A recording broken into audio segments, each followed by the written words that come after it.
Going on, my friends? It's now 3 o'clock. Chad here. We start with the NBA playoffs. My friends, it's now 3 o'clock. Chad here. We start with the NBA playoffs. Last night in Minneapolis, Spurs and Timberwolves. Minnesota got the win to even up that series at 2 games apiece. Victor Wembanyama was ejected from the game for throwing an elbow in the face of Naz Reid. Spurs coach Mitch Johnson not happy after the game. I'm glad he took matters in his own hands. Again, not in terms of hitting Naz Reid, but I want to be very clear about that. I'm glad Naz Reid was okay, and I didn't want him to elbow him. But he's going to have to protect himself if they're not, and I think it's disgusting. According to the NBA, Wemby will not face further punishment. Game 5 tomorrow night in San Antonio at 5 on NBC. Spurs favored by 10. We got a pair of Game 4s tonight at 5 on NBC. Pistons at the Cavs. Cleveland favored by 3.5, looking to even up that series. The Cavs are 0-5 on the road in the postseason, 5-0 at home. It's 7:30 on Prime. Thunder look to sweep the Lakers. OKC favored by 12.5. They have won each game of the series by double digits.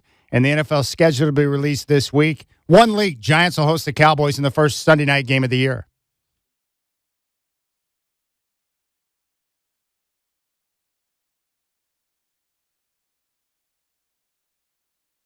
Live from the Coors Light Studios, it's the Rip City Drive with Chad Doing. Coors Light, cold as the Rockies. Please drink responsibly. It's a franchise record 7th consecutive playoff win, and they have blown out the Philadelphia 76ers by 30 points to complete a clean sweep of Philly.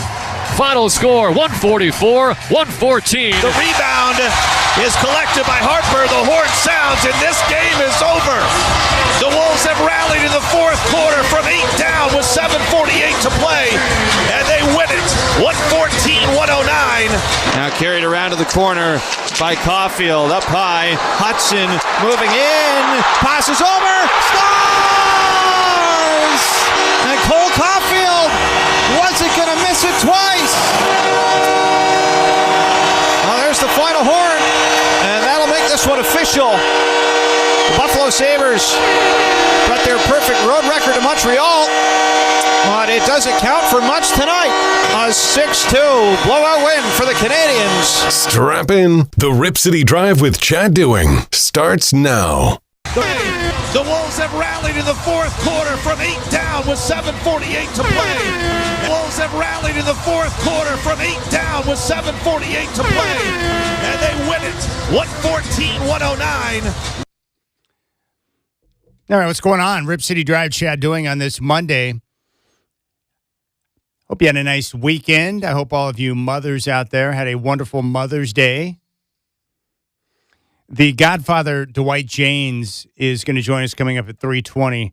We'll talk NBA playoffs. I want to get his take on the officiating and Wembanyama's elbow in the face of Naz Reid last night. We'll get his take on the Trailblazers and the latest with the arena. And we'll also talk about Bobby Cox. I know Dwight is a big fan of Bobby Cox. He pays attention to Atlanta Braves baseball, and baseball lost one of their finest in Bobby Cox. So the Godfather's coming up at 3:20. And then at 4:20, we'll get the latest on the Trailblazers and the arena deal with Bill Oram of the Oregonian. He's going to join the show, and we'll go into detail. He just wrote a piece that just dropped, and it's really good, and it goes into detail on a variety of different things. Also, some of the myths and truths that are out there, everything that he's been able to uncover. So we'll get the details. Are the Blazers going to be here? Will the state, the city, and the county be able to get a deal done with Dundon and get the arena upgrades? He was also at the opener for the Fire over the weekend. Michael Shacker was there, and I think the Fire set a record for attendance in their opening game. They were sold out, and they had T-shirts. So it was a win for the Portland Fire, even though they lost the game. So Bill Oram's coming up at 4:20. Now, if you want to jump on board, the telephone number is 503-248-0620. 503-248-0620. The game last night was awesome. The Minnesota Timberwolves took advantage of a big opportunity. They got the win after a gutsy performance. Anthony Edwards was awesome late in that game, and they've evened up the series at 2 games apiece, going back to San Antonio for Game 5 tomorrow night. Now, the big story was Victor Wembanyama, who was ejected early in the game after frustration led to an elbow that he threw right in the face of Naz Reid. After a review, it was determined it was a flagrant 2, and Wembanyama was ejected from the game. there was no doubt that was a flagrant 2. Anyone that was watching the game and saw it in slow-mo, that was unnecessary and violent contact, elbow to face. I'm not sure that Naz Reid is one of the guys I would choose to throw an elbow at. Now, that's a tough guy right there, really strong man. But Victor Wembanyama did it, and he got ejected. And the Spurs, because of his absence, lost the game. Do they win the game if Wembanyama's on the floor? Probably. But Minnesota, to their credit, started to go right at the paint, right at the rim, and attacking the Spurs on the inside. Now, San Antonio, like we saw against Portland in the opening round, they played great without Wemby. I can't believe it. I thought it was just nonsense to say that, well, they played a number of games, 18 of them in the regular season without Wemby. They had a winning record. They're going to be okay. I was like, yeah, but that's regular season hoop. It's not playoff basketball. And then you see the young guys, step up and really shine out. And they put the pressure on Minnesota. It looked like the Spurs were going to win the game, even though Wembanyama got ejected. But Anthony Edwards put his team on his back and just led them the rest of the way. I'm just surprised that the NBA had the intestinal fortitude to eject a player like Wemby from a playoff game. Now, we got word today that he's not going to face further punishment, no fine, no suspension, although that elbow was so bad that it probably warrants a suspension. But I think because he got ejected from the game in the first half, I think that the NBA saw that as punishment enough. Had it come late in the third or in the fourth quarter, I think he would have been suspended for Game 5. It was a violent elbow. But this is what happens when you have crappy officials who do a really poor job of keeping control of the game. Now, as you know, I tell you all the time that the NBA officiating is awful. You shouldn't expect anything other than awful. And that's why I'm here to help you. When you're watching a game, just mentally prepare yourself. I had to do this. I learned this exercise. Prepare yourself before you're watching the Blazers or an important game, and just remind yourself that the officiating is going to be bad, it will be inconsistent, and it's going to be frustrating. And just accept it. Embrace that. And so when it is inconsistent or really bad, you don't lose your mind. But what happens is when the playoffs come, these NBA officials allow too many things to go. And that's where you see the physical contact. And obviously for a guy like Wemby, who is, as Jaden McDaniels says, like 8 feet tall, and he's so difficult to deal with because of his shot blocking ability, he can rise up over the defense from anywhere on the floor. He's just a massive problem. He changes so many shots that don't go down on the stat sheet and provides a tremendous impact defensively. He's a great player, and we've never seen a guy at his size do the things that he does. He's a freak. So it's a problem. So the best way to play a guy like that who's really tall and slender is to get physical with him. And that's exactly what the Wolves have done. And that's exactly how we knew that they were going to play that game, because they're a physical, tough-minded basketball team. You get physical with a guy like Wemby. Well, when you let the physicality go and you don't call it when you see excessive contact or fouls and you let that stuff just slide, what's going to happen? Players will start to take matters into their own hands. And that's why Wemby, out of frustration, decided to throw a very wicked elbow in the face of Naz Reid. Now, I'm not okaying the elbow. It was dirty. But this is what happens when you don't protect players by calling the game the way you're supposed to call it. Now, back in the old days, it was different. Teams were allowed to basically police the game themselves. So we had enforcers on the floor like Charles Oakley, Maurice Lucas, Rick Mahorn. There were plenty of them. And they were on the floor to protect the superstar players who were offensive-minded. Michael Jordan, Larry Bird, and the list goes on. And if you try to get too rough with one of these offensive geniuses, an enforcer would step in to lay you on your ass. Charles Oakley was there to protect MJ when Detroit was trying to decapitate him when he would drive to the rim. And so the league had that. The problem is there were too many fights that got violent. Guys punching each other in the face. They don't have pads on, no helmets. And it got a little bit too violent. And David Stern's like, we don't want this in the league. So they slowly started to make sure that that kind of stuff was unacceptable. And they brought in severe punishment for people who would fight, leave the bench, and you name it. And it worked. They ridded the game of the violence for the most part. But the problem is now you have to rely on the officials to keep everything straight. And they're really bad at their job. And every time, this time of year, when we get postseason basketball, the officials allow more contact, significantly more contact and physicality than what we see in the regular season. And when you don't protect a player like Wemby by calling fouls when there's fouls, the frustration is going to continue to build up and mount.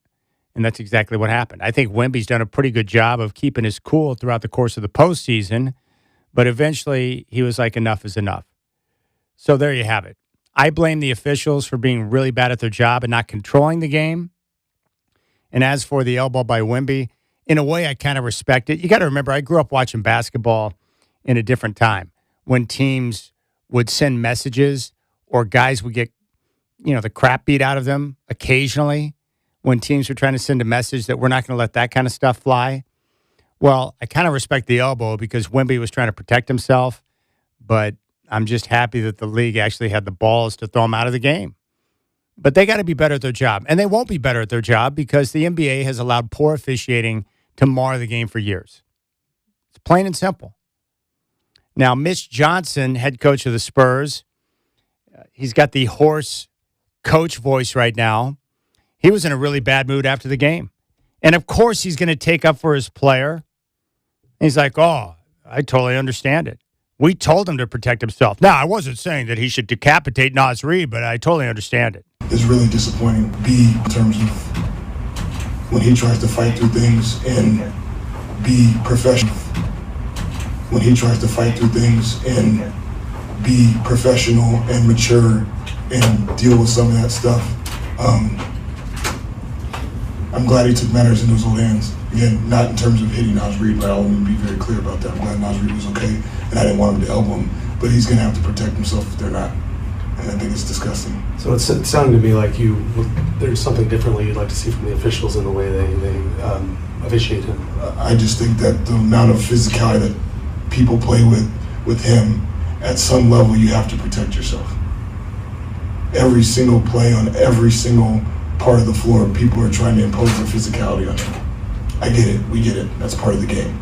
But at some stage, he's gotten chucked, he's gotten pushed down in transition, running freely, all the stuff. He doesn't complain one time. We don't complain because we're just gonna play. We don't really give a shit, excuse my language. But at some stage, he should be protected, and if not, he's gonna have to protect himself, and unfortunately, stuff like that happens. All right, there you go. So Mitch Johnson, he's kind of annoying. He's just protecting his guy. He's trying to make it sound like Wemby's a choir boy. He's a real professional out there. He threw a dirty elbow. He's no saint. I understand why he did it, but it was still dirty. And you got to have some guts to throw an elbow in the face of Naz Reid. Naz Reid's a tough guy. I don't think I would pick a fight with that dude. So there you have it. Wembanyama will face no further punishment, and he'll be available for Game 5 tomorrow. And I love that series so much. And props to Minnesota. I don't know how far they're going to go if they're going to get out of this series. My guess would be no, but I sure respect the way that they ball. I love their coach. Anthony Edwards is old school, and he was big time late in that game. Naz Reid is cool, and they've faced significant injury throughout the playoffs. I still can't believe Ant's able to play after hyperextending his knee and being as effective as he is. It's impressive. All right, when we come back, the Godfather, Dwight Jaynes, is going to join the show, and then Bill Oram for the latest on the Trailblazers and their dealings with the state, the city, and the county. You got the Rip City Drive with Chad Doing on your home of the Blazers, Rip City Radio 620.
All right, make sure you read his Substack. Dwight Jaynes, the Godfather, is back, and very happy to welcome to the show. And Dwight, I want to start with this. This is a post that was put up yesterday by Chipper Jones, former Atlanta Brave great. He said, haven't posted on social in quite some time, but can't stay quiet in this time of loss. I'm struggling to tell all what Bobby Cox meant to me and so many others in Braves country.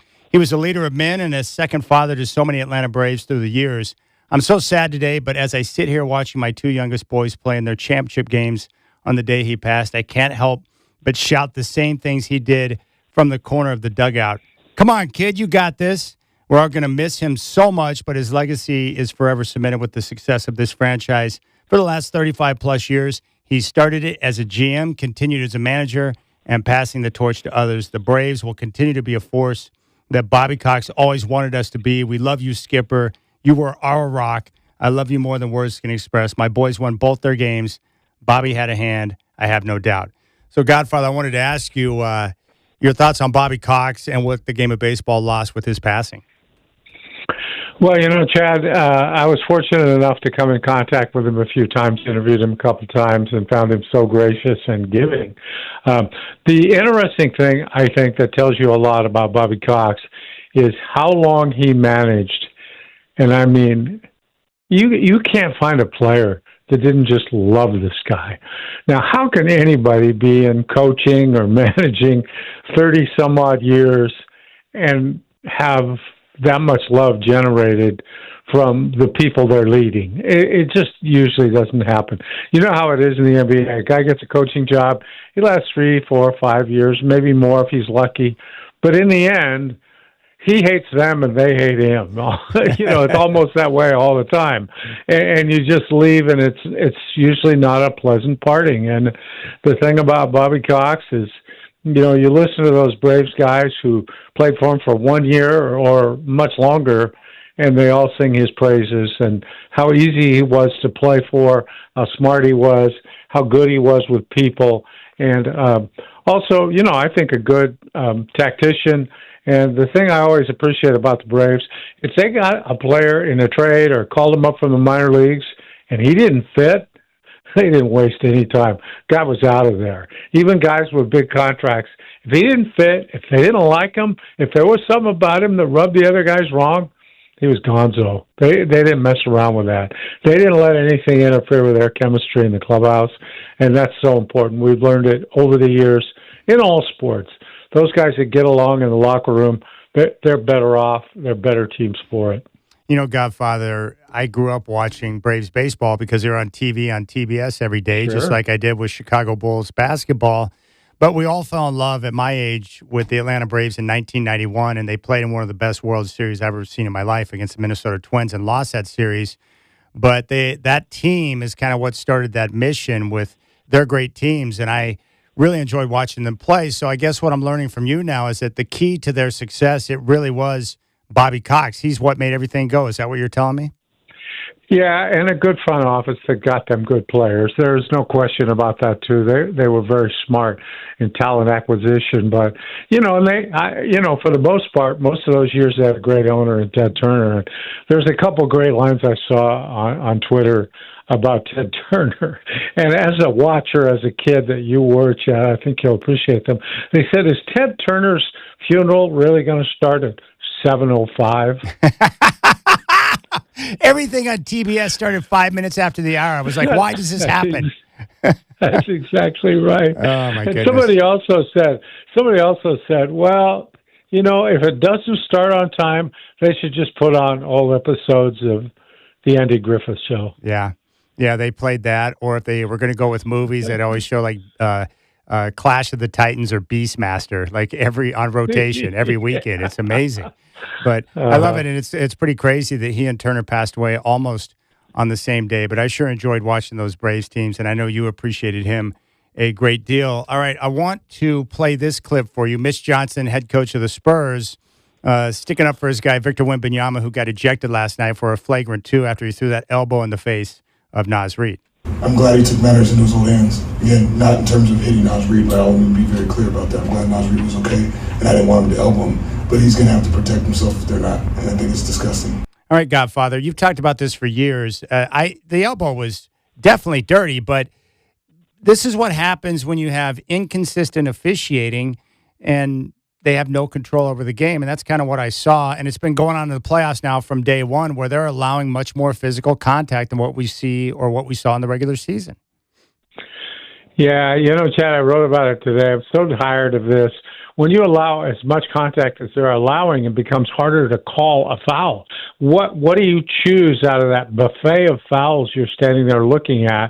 What do you choose to be, the main course? What are you going to actually blow your whistle and call? And the problem is it leads to inconsistent officiating, obviously. It also leads to, I think, violence on certain occasions. You'll see more fights.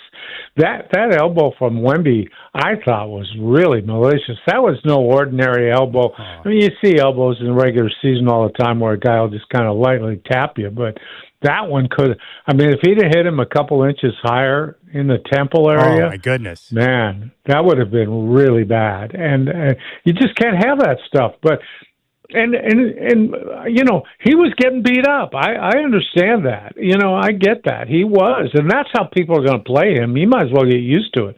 The only thing you can do with him is be physical. He's just too dang tall, and there's not much. You can't get to his shot. You can't do anything. He can run. He can handle the ball. But you can push him around. He still doesn't have a really good, solid, strong base. You can push him around, grab him. You can do a lot of things with him. He better get used to turning the other cheek, because in the playoffs, he might not get the calls he wants to get. And that's unfortunate, but no one's getting calls. They're just not doing it. And it also, in the long run, Chat, you could see an official fixing games. And it would be so easy when you're not calling fouls anyway, and then you just pick one out to call. That makes it a lot easier to put somebody on the line late in the game or not put them on the line late in the game. And I've said it for years. You want the players to decide the game. That's their mantra right now. But by not calling fouls, you're deciding the game too. Well, of That's course. also deciding the game. Well, especially with that type of physicality. Now, when I grew up watching basketball, it was a different time, where if that kind of stuff was happening to your superstar player, you would have an enforcer on the floor to lower the boom on someone to make sure that your guy was protected. But the league wanted to eliminate guys policing their own because they wanted to get the violence out of the game. And I'm fine with that, but you better make sure you call the game right to prevent guys from getting pissed off, right? Yeah, absolutely, Chad. And I'm also, I really think when you throw an elbow that maliciously, if you're not going to suspend the guy, and normally in the regular season he would have been suspended, at least fine him $50,000, yes, which is nothing to these guys anyway. But how could you not fine him or suspend him? I guarantee you, if Mason Plumlee would have gotten off the bench for the first time in about a month and been in the game, and he did that, he'd be sitting out the rest of that series. Yeah, there's no question. If David Stern were still the commissioner, I think that he would have faced further punishment. But with Adam Silver being so soft on the players and a star player like Wemby, I got to be honest with you, Godfather, when I saw the replay in slow-mo the first time last night, I was like, well, that's clearly a flagrant two, but I didn't know if they would have the guts to throw him out of the game. I know. Well, flagrant 2 is automatic ejection, and I was surprised. I figured they'd come back flagrant 1 just to keep him on the floor. Yes. It's criminal. I just don't get it. And you talked about David Stern. He decided 2 NBA Finals with suspensions that really absolutely crippled teams that probably would have won the championship, but didn't because they were without players. Yeah, it's pretty crazy. We're talking with the Godfather, Dwight Jaynes. You make sure you check out his Substack. Now, on the flip side, you've got the Thunder, and I'd never seen this before, the Lakers holding a summit with the officials after game number 2 before they went back to L.A. The Thunder are the best team in basketball, in my opinion, and I don't think they need to carry on with the theatrics, but they're really good at baiting the officials into foul calls. Why doesn't the NBA deliver harsh punishment for the guys who flop and fake and bait the officials into foul calls to weed that stuff out of the game, Godfather? Because I find it unnecessary, and it's just not my type of basketball. Well, I can agree with you. I'm tired of it.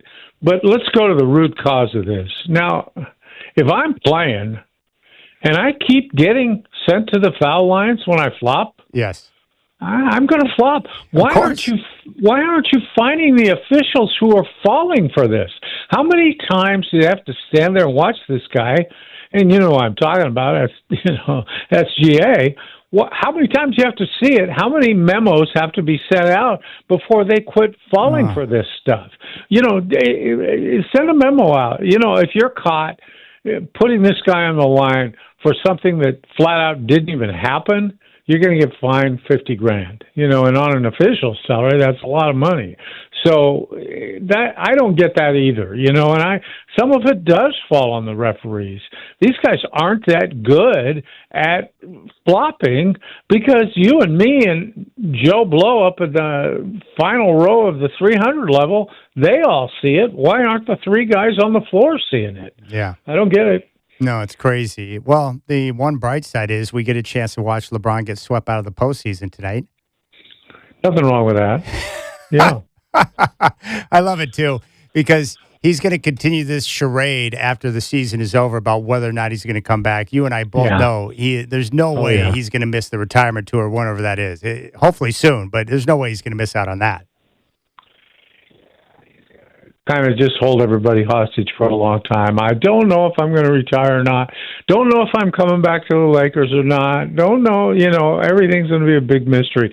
He's sort of the, Aaron Rodgers of the NBA, I guess. Yeah, it's pretty crazy. I will say this about Minnesota. I've enjoyed watching them play during the postseason thus far against Denver and now San Antonio. They're not the best team, but, Coach Finch has got them playing really hard, and they're all committed defensively. They have a bunch of selfless guys, and Anthony Edwards is kind of a throwback in terms of his mentality. What do you think about the way Minnesota's been able to overcome some of their injuries to be competitive? I love it. I think Finch is a really good coach, and he gets his message across, and he has players who listen to him. They're doing a terrific job. I think playing over their heads just a little bit, but they play so hard they can pull that off. It would be really interesting to see them in a final against the Knicks just because of Karl Anthony Towns. And I've been a believer all along that a lot of Minnesota's success was getting rid of Karl Anthony Towns. I think that really helped them. He didn't play hard for them, and he didn't defend much for them. But in New York, with a little more talent around him, I think, than he had in Minnesota, he's playing better. And it would be interesting. Not that I want the Knicks in the finals. No. I find them the most distasteful team to watch in the league. Between all the celebrities in the front row front running with them all the time, and just the way they play, I don't like that whole thing with the Knicks. Yeah, and you're not the only one. There's a lot of people out there. And, of course, Knicks fans, they think that the only basketball comes from New York, and they've been thinking that for years, which is pretty crazy. But it's going to be fun to watch, and we'll see how these series continue to play out. All right, Godfather, I want to ask you this question because I've seen reporting on this, and I've talked to people who swear that it happened. But have you been able to confirm if Tom Dundon did in fact offer the head coaching job for $1 million or just over $1 million? I've been told that. Now, could I confirm it? I've been told that from two pretty good sources that, and they keep saying they're casting a wide net. Well, it's not a wide net if everybody you're casting for is a little tiny baby trout. A wide net would be casting a net for every big fish you could catch. And, it looks to me like it's just a parade of assistant coaches, and they're going to land on one, or they're going to bring Tiago back if they can't find the appropriate assistant coach. But they're really showing disdain for how difficult that job is. Frankly, I could use $1 million, but I don't know if I could justify saying, okay, I'm going to take $1 million in exchange for the kind of hours you have to put in to be a head coach at the NBA, the kind of abuse you take. You're making $1 million. Everybody you're playing for is making maybe 50 times as much as you're making. Certainly not everybody, but one or two guys on the team are making $40, $50 million a year, and you're making $1 million, and you're going to try and be his boss. I mean, there has to be a little more respect for how difficult that job is. And it would kind of serve him right if nobody took the job at that pay grade. Yeah, I can't imagine someone taking the job at that type of price because of the responsibility and the microscope you would be under for the work that you're doing. If they're just going to talk to some of these assistants that we see named in the reports, I mean, you'd be hard pressed to find a better candidate than Tiago, wouldn't you? That's my thinking on it. Really, why not take basically an assistant who's had a year training, sort of an internship training as a, what were they calling him? Not a fill-in, but An acting head coach. Acting head coach. Yeah, so he did. I thought he was a good actor. He did a pretty good job of that. And there are some assistants who would make a fine head coach, and we've seen it in the league. All these guys that came up and have become good coaches. There's a pretty good one, in Oklahoma City right now, if you want to know the truth. And there's another one in San Antonio that's doing a pretty good job. But you're taking a big chance. And I also think if that's all you think of a guy, I mean, you have to show more respect than that. And I think that coach is going to take a lot of gas from other coaches in the league for accepting a job that low. He's lowering the floor for the payroll of coaches everywhere when he does that. So it's going to be interesting to see. It's one of about 45 things to look forward to this summer that we're going to see from new ownership. It's going to be real interesting. All right, one final question for you. What's the latest that you're hearing with the state, the city, and the county in getting this arena deal done for Tom Dundon? Well, the city's going to dig its heels in, that's for sure, and that's what they do, and I kind of expected that. And I don't know what they're stuck on, but you got to remember it is a negotiation, and they at least have to push back a little bit, or people are going to criticize it for just handing it all over without an argument. We all know they pretty much have to take a deal, but I hope that sticking point is him wanting an opt-out somewhere through this, or a buyout somewhere through this lease. And if that's the case, they have to dig their heels in on that. They can't. I mean, to give him an opt-out in, say, 10 years, a buyout opportunity, I don't think that's smart, because I think he'd take it and I think he'd move. And people say, well, it's 10 years from now. Yeah, it's 10 years from now. That 10 years is going to go real fast. And I just don't like that. Now, if it's just them not wanting to spend the money, that's a different story. They had that arena handed to them. It's been given to them.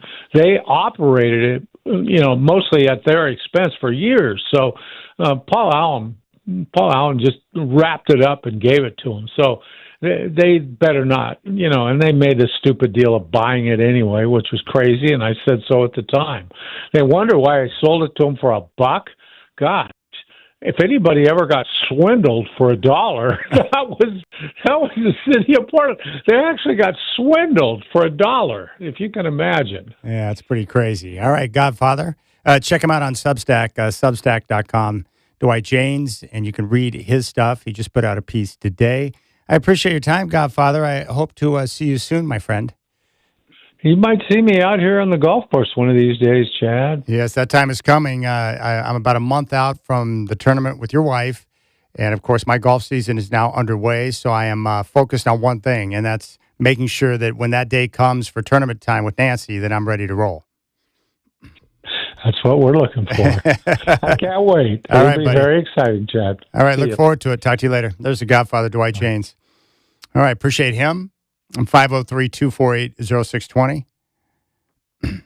Yeah, we knew with Adam Silver, Skeletor is very soft when it comes to the players. That's why they all claim to love him. But there's no way he's going to drop the hammer on a guy like Wemby. It's not happening.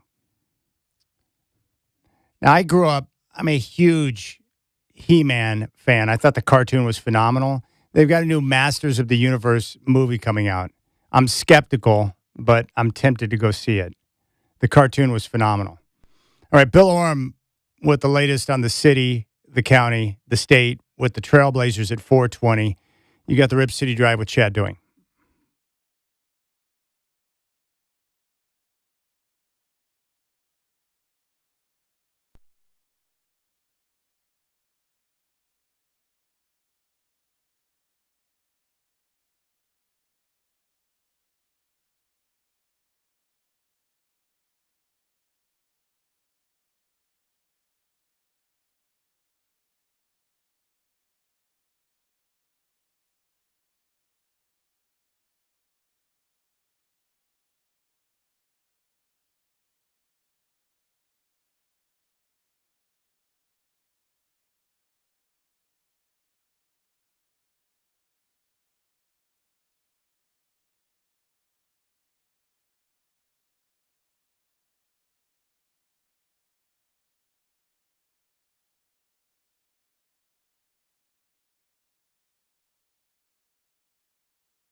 I have not seen them in concert, but would love to. Art.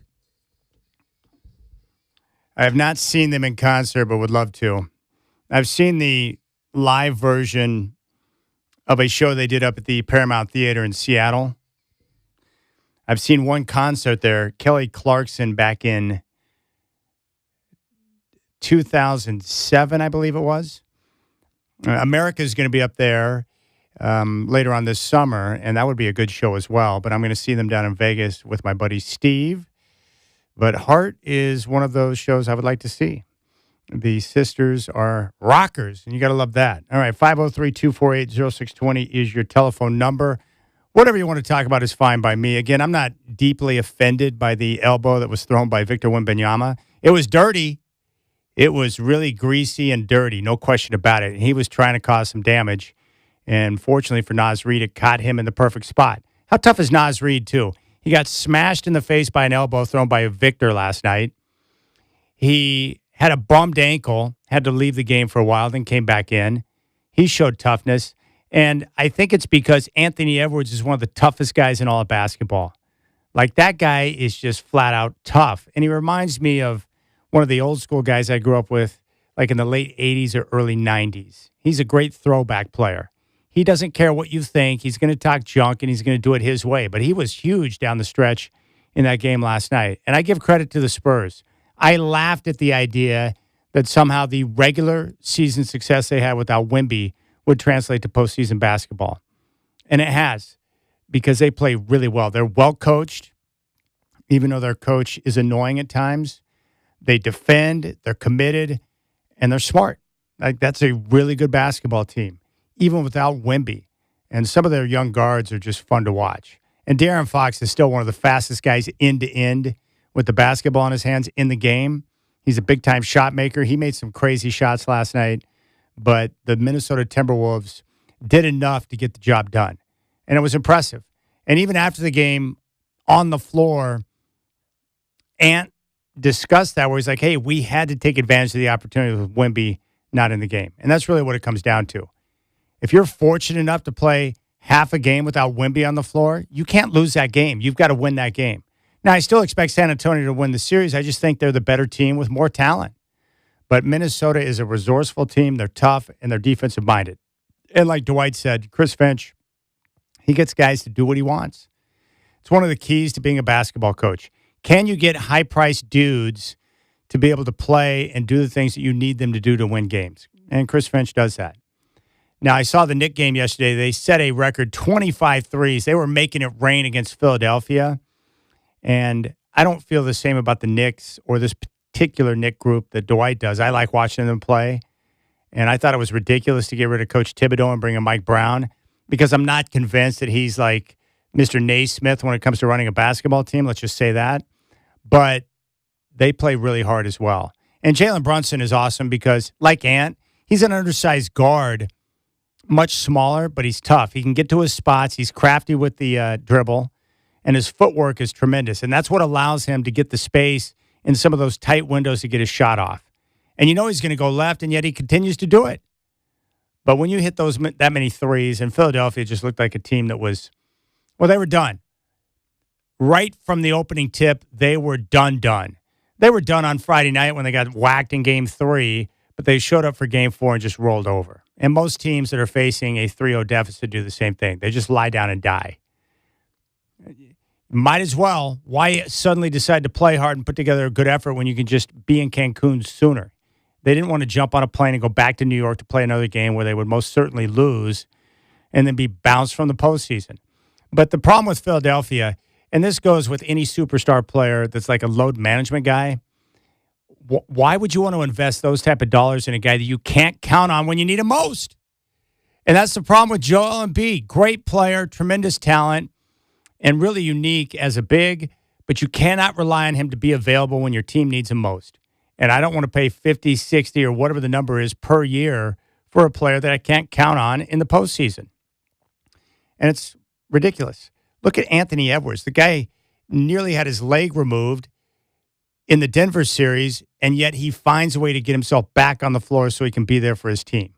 I want that type of guy. I don't want load management guy who takes half the year off, and then when you need him in the postseason, he can't even show up. Same thing with Kawhi Leonard. Tremendous talent. And everyone always tells me he's one of the best players in the league. Best two-way player, Kawhi Leonard. Yeah, probably. Maybe. But he's rarely available. And the Clippers don't even know half the time when he's going to show or not play or whatever the case may be. I don't want to spend that type of money on a guy you can't count on.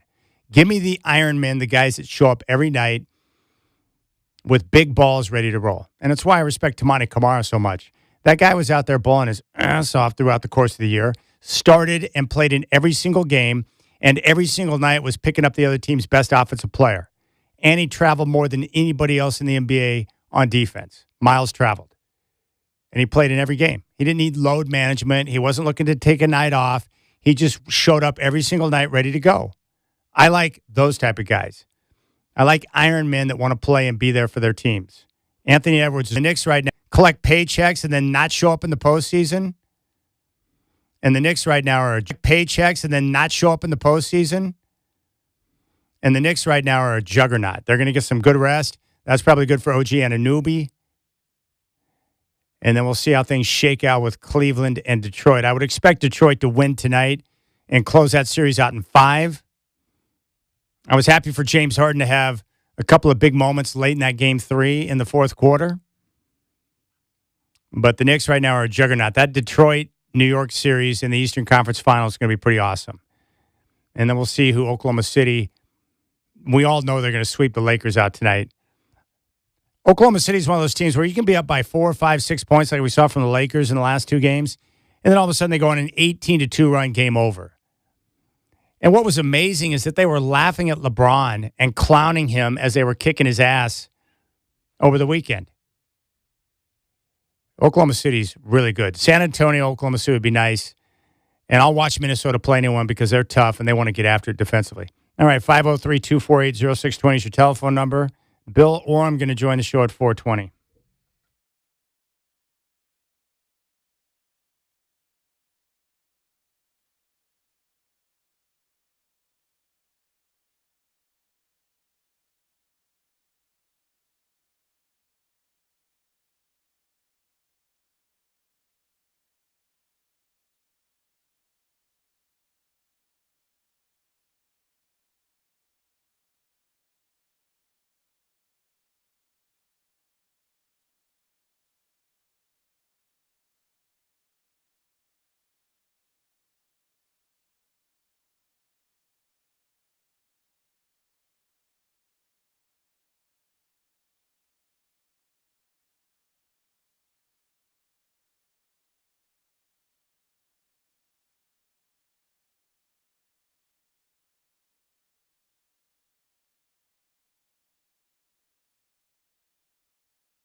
All right, it's now 4 o'clock, Chad, here. The Minnesota Timberwolves topped the San Antonio Spurs last night in Game 4 of Naz Reid. Spurs head coach Mitch Johnson not happy. I'm glad he took matters into his own hands. Naz Reid, Spurs head coach Mitch Johnson not happy. I'm glad he took matters into his own hands. Again, not in terms of hitting Naz Reid, but I want to be very clear about that. I'm glad Naz Reid was okay, and I didn't want him to elbow him. But he's going to have to protect himself if they're not, and I think it's disgusting. All right, according to the NBA, Wemby will not face further punishment. Game 5 tomorrow night in San Antonio at 5 on NBC. The Spurs favored by 10.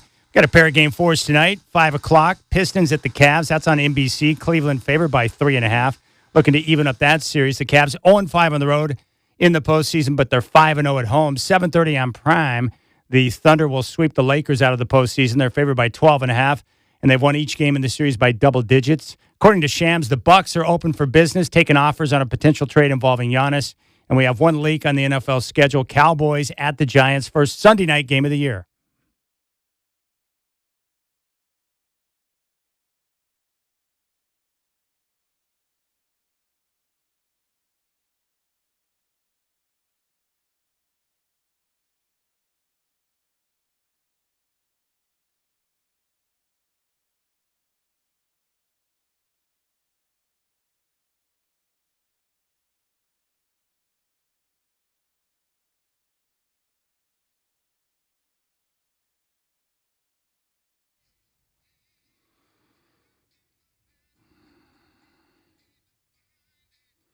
All right, coming up here at 4:20, Bill Oram of the Oregonian is going to join. And he put out a piece today titled Debunking the Myths and Misconceptions About Portland and the Trailblazers Moda Center Deal. So he goes through some of the myths and the truths surrounding the deal. And so we'll dive into that with him and get his take on the situation. He was also at the Fire's home opener, their season opener on Saturday. The place was packed. And I read that the Fire set the attendance record in an opener in WNBA history. So props to the Fire for getting the job done. Michael Shacker was out there. They even gave away T-shirts to the fans to show appreciation, which is very nice. Now, Shacker, you were there. You're doing radio like you do for the Trailblazers with the Fire. What was the atmosphere like? Oh, it was awesome. I mean, the preseason game from a week earlier was only about half full. So it was just awesome when now that the season started, everyone's showing up. It felt like a playoff atmosphere outside of the Moda Center with all the stuff going on. And it just made me bummed out that the Blazers weren't playing right now. Now, are you doing radio for the home team or for the road team? Sometimes for the home team, and there's only one road team sending radio on the road. All right. Now, I saw Indiana. Dame was there with his daughter, and I think Drew Holiday and his wife and family were there at the game as well. So they brought out some of the big guns for their opener. Yeah, and they announced it to the crowd, and people are happy to see him. It also seemed like I was seeing different people. Because, I mean, I go to every Blazer game. I see the season ticket holders, the same people at every game. It felt like new people are coming to the Moda Center to come get some basketball entertainment with the WNBA in town. How was the product, the game itself?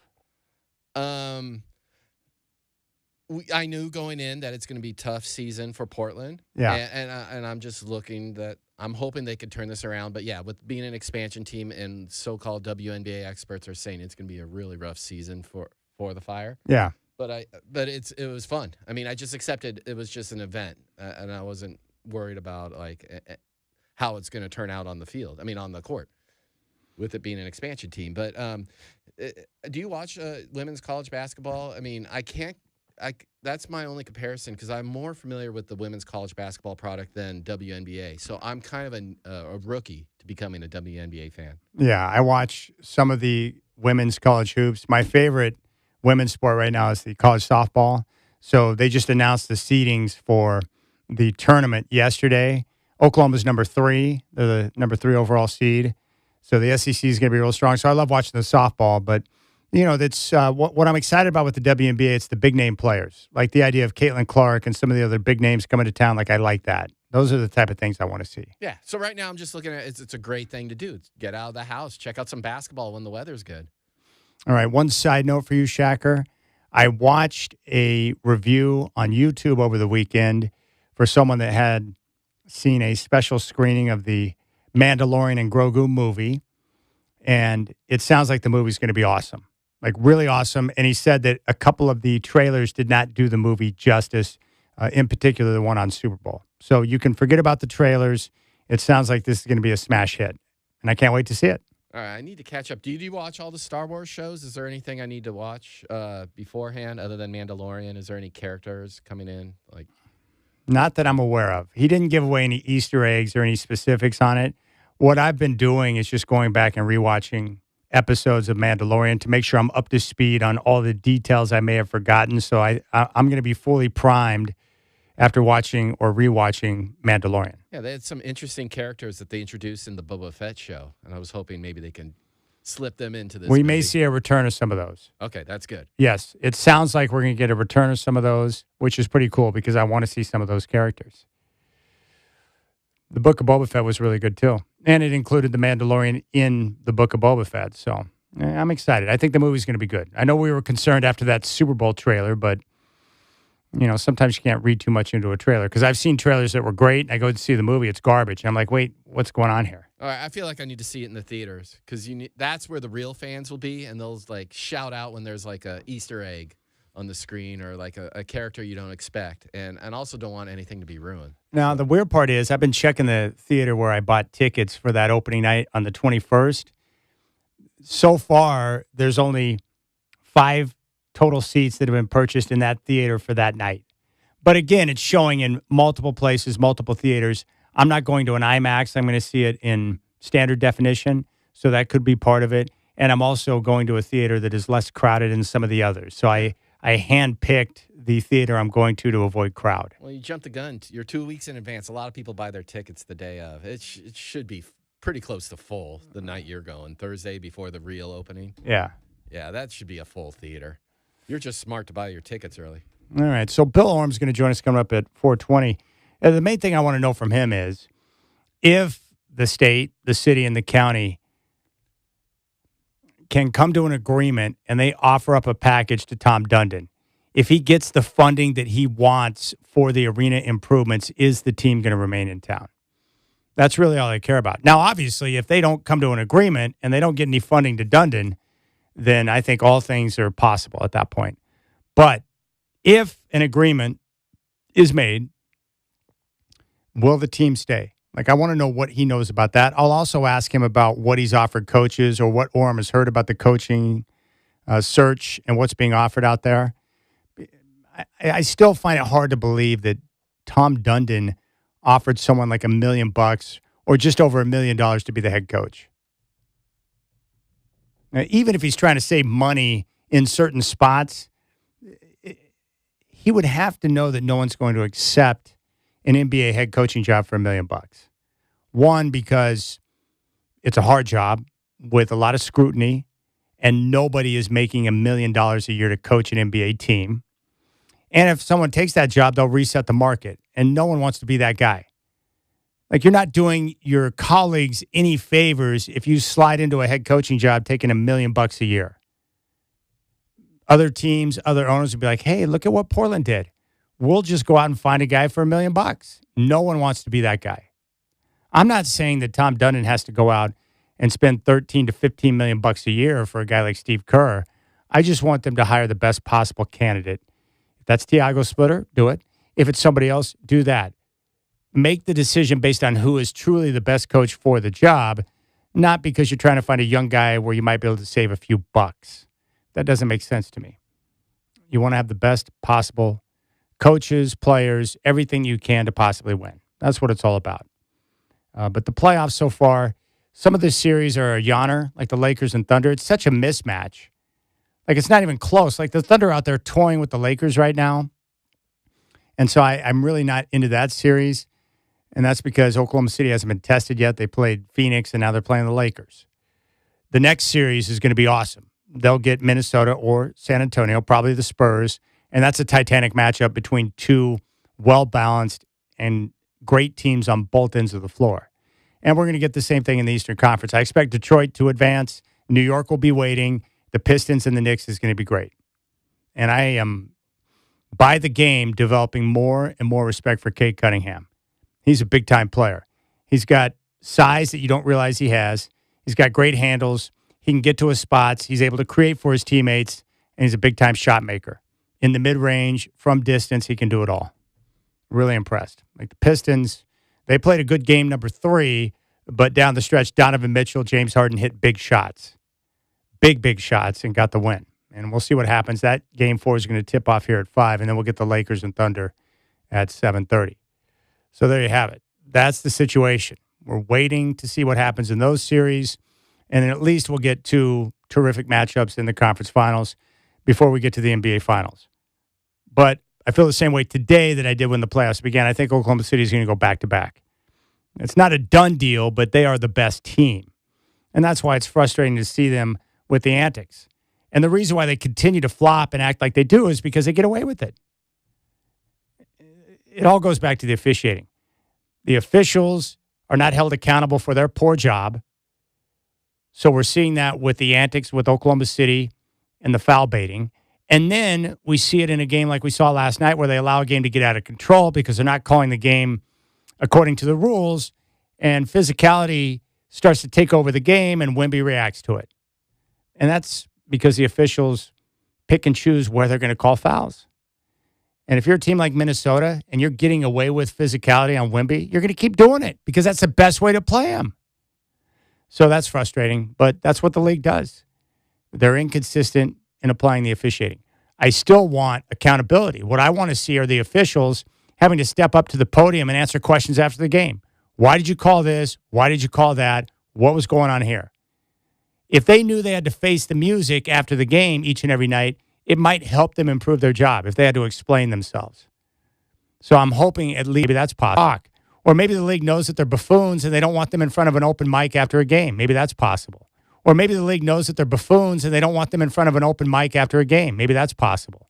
But I feel like those guys should have to answer for their job. The players do. The coaches do. Why can't the officials be questioned?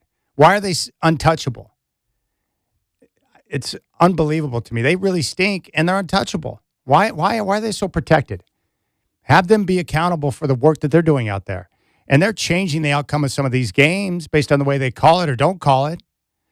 I don't know. That stuff frustrates me. But like I said, I just go into each game understanding the officiating is going to be what it is, not good.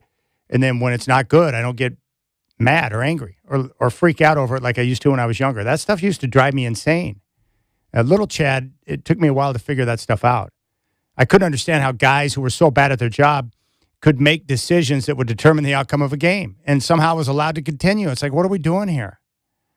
All right, so the details on the arena and the funding, what's going on with the state, the city, and the county. What about the coaching search? We'll dive into that with Bill Oram of the Oregonian coming up next. Your telephone number is 503-248-0620. I appreciate your time. Hope you're enjoying your Monday. The weather is phenomenal. It's supposed to be 81 and sunny tomorrow. I'm okay with that. 503-248-0620. Bill Oram is next.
All right, really good piece in the Oregonian by Bill Oram today, debunking the myths and misconceptions about Portland and the Trailblazers Moda Center deal.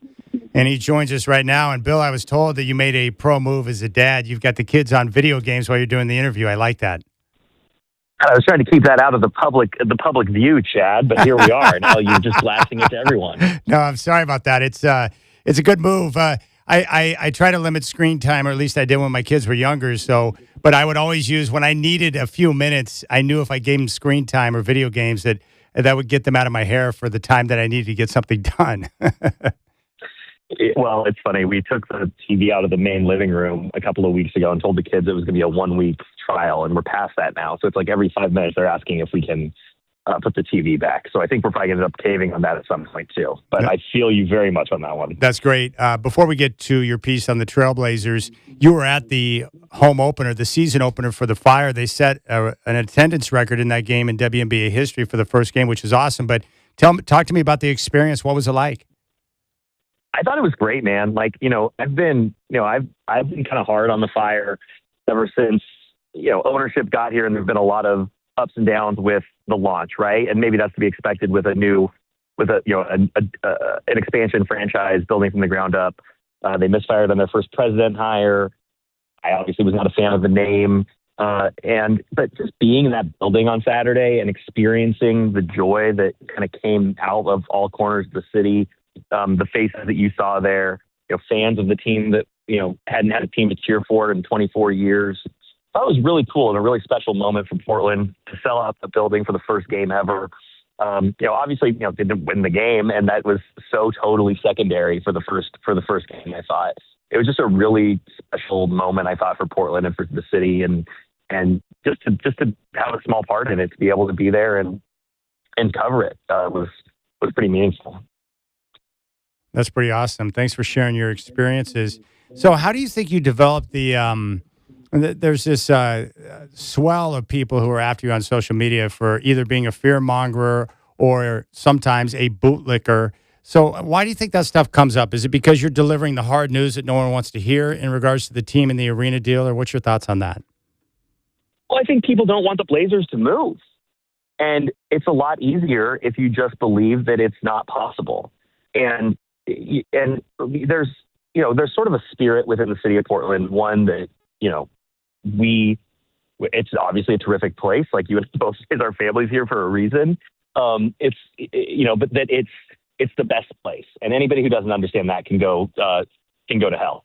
And there's this, I think, this attitude that is really hurting Portland in this moment, where there's not a realization at certain levels of local government and from certain observers that there are things that need to change, and that there are things about us that aren't perfect as a city. And but I think where I'm getting the shrapnel is I'm saying, hey, the team could move if these certain steps don't happen. Not because I care one way or the other about what Tom Dundon gets out of the deal, but because I want to see this team stay. It is really, really important to my livelihood as a sports writer, but also to my soul as a native Oregonian raising his kids here. Like, part of the reason people want to live in Portland is that it's a major league city, and it's the Trailblazers who make us a major league city. I have a line in the column that ran today that you referenced, and it's something I've been saying for months. The Trailblazers are the only thing that make us more like Seattle than Spokane. Yes. And I think that that's something that's a hard truth that people need to realize. This is not a big major city in a lot of ways. It's the 23rd largest media market. Do we have the Trailblazers because we're the 23rd largest media market, or are we the 23rd largest media market because we have the Trailblazers? And what do we become if they're not here? And I've looked at this for months, all sides of it, talked to people on all sides of it, and I firmly believe that if the city or the county does not fulfill its portion of the delicate agreement has been sort of agreed to in practice by County Chair Jessica Vega Peterson, Mayor Keith Wilson, Governor Kenny Kotek, and the Trailblazers to get this $600 million public financing. If the deal as sort of designed by those four sides comes together, the Blazers stay, and there's a 20-year lease. If it doesn't, you're staring down the barrel of a 3-year expiration date on the lease and an owner who has no ties to Portland, in a climate where it's difficult to do business in Portland. I've referenced recently that the Blazers ranked 30th in total sponsorship revenue. They don't have a jersey patch sponsor because they wanted to get a local sponsor for that, piece of real estate on the jersey, and no local company stepped up. So it's not a great business climate in Portland, as we well know. And I just believe it with every fiber of my being, from the conversations I have and my ability to have some critical thinking here, that if this falls through, Tom Dundon will take the opportunity to go have conversations with other cities. And once that happens, I believe it is over, because the packages that will be offered elsewhere will absolutely crush what Portland and Oregon are trying to provide, simply because there's such an eagerness to get an NBA team and there's such a scarcity of NBA teams. We're not talking about Seattle and Vegas. We're talking about everybody else.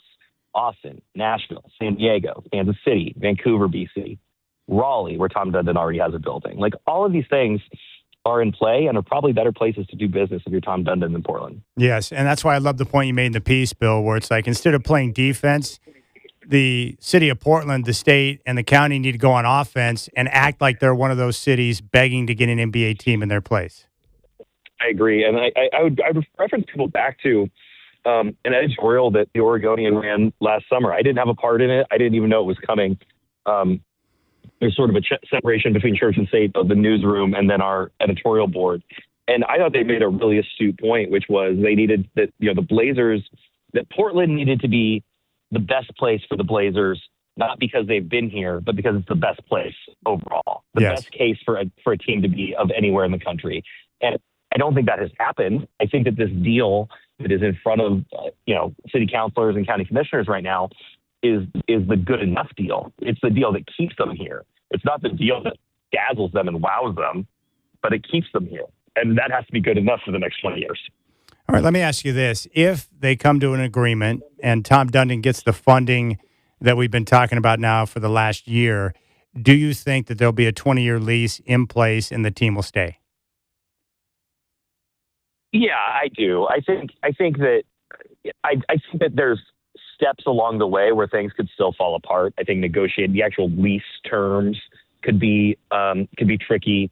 Dundon's going to want a lot. The city is going to probably have to feel some pain on the concessions. I mean, there's a lot of things they're asking for, as reported by my colleague Shane Dixon Kavanaugh over the weekend, including street pricing in the arena like you get at PDX. That's probably not going to happen because that is one less area that you're making revenue in the building. In a place where you already don't have sales tax, where you don't have legalized gambling at the arena, there's just not that many levers you can pull. So you're not going to suddenly charge $1 for a hot dog at Moda Center or $5 for a beer. That's going to be a tough one.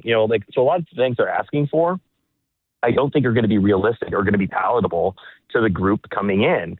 That doesn't mean that that I'm in Tom Dundon's pocket or think that you should bend over and give the billionaire everything he wants. But I just don't see where the city or the county or the state has any leverage to push back on this deal. I think you push back on this deal, it falls apart, and then you're in trouble. I was told, Bill, that through the negotiating, one of the sticking points was Tom Dundon trying to negotiate in a buyout clause in the lease agreement. Have you heard about that? I think there have been a lot of questions around what the relocation penalty or the exit penalty for breaking the lease would be. And a buyout clause has certainly come up. I mean, obviously that's something that I believe has been written into the state statute that was passed. That is not part of it. It is an ironclad 20-year lease by the management company. And I think that, given that is currently what the state passed, I don't know that there would be room for a buyout clause beyond the severe penalty for violating the lease. That said, obviously people think Tom Dundon is cheap, and he is in some ways, but it is ludicrous to think that because he is cost conscious, that he wouldn't pay a huge fee to get out of Portland if it was financially prudent to do so. Let's say, people want to talk about a relocation fee that the NBA would charge, which, they may or may not charge, frankly. But if they did, let's say it was $1 billion that Tom Dundon or somebody would have to pay to the NBA to relocate. if the Blazers are worth $4.25 billion in Portland, what are they worth in Austin? What are they worth in Nashville? And so it's suddenly, that billion paid over 20 or 30 years doesn't look that bad if you can do better business somewhere else. If you're going to be scraping by to make money in Portland, or you can be raking it in Nashville, you don't really care about paying that $1 billion. And it's the point I made in the column. He's going to scrutinize every dollar and try to eliminate the ones that aren't going to pay for themselves. But if you are, it's simple economics that you spend money to make money. And Tom Dundon is somebody who has made a lot of money by spending a lot of money over his time in business. We're talking to Bill Oram from the Oregonian and his piece today that came out on Portland and the deal with the Blazers for the arena improvements. The other point that you made that I thought was terrific is you basically said, hey, there's no such thing as a good arena deal between a city and a team. It's always a bad idea. But if you look at the other side of that is, I don't think people quite understand the devastation that might come into this city if the Trailblazers were to pack up and leave. That would be really bad, and it's hard to put a number on that, but I get this sense that would be devastating for the area. Yeah, I just don't think there's a great comp of a mid-sized city losing its one major league franchise over public funding of an arena deal. Like, I just don't know what the comp would be there, unless there's not one I'm not thinking of. But, cities like Portland step up for their teams. They, you act like a major league city by keeping up with the Joneses, so to speak. And I think, people want to talk about, well, hey, Kansas City, it wasn't a good deal on the stadium, or Jacksonville, Jaguars, that would be to me, especially an NBA arena that is activated 240 to 300 nights a year. And by the way, with what they're trying to do to the building, that number would increase. It's not just the Trailblazers, it's the Fire as well. The point I made in the column is, do they not deserve state-of-the-art facility as well?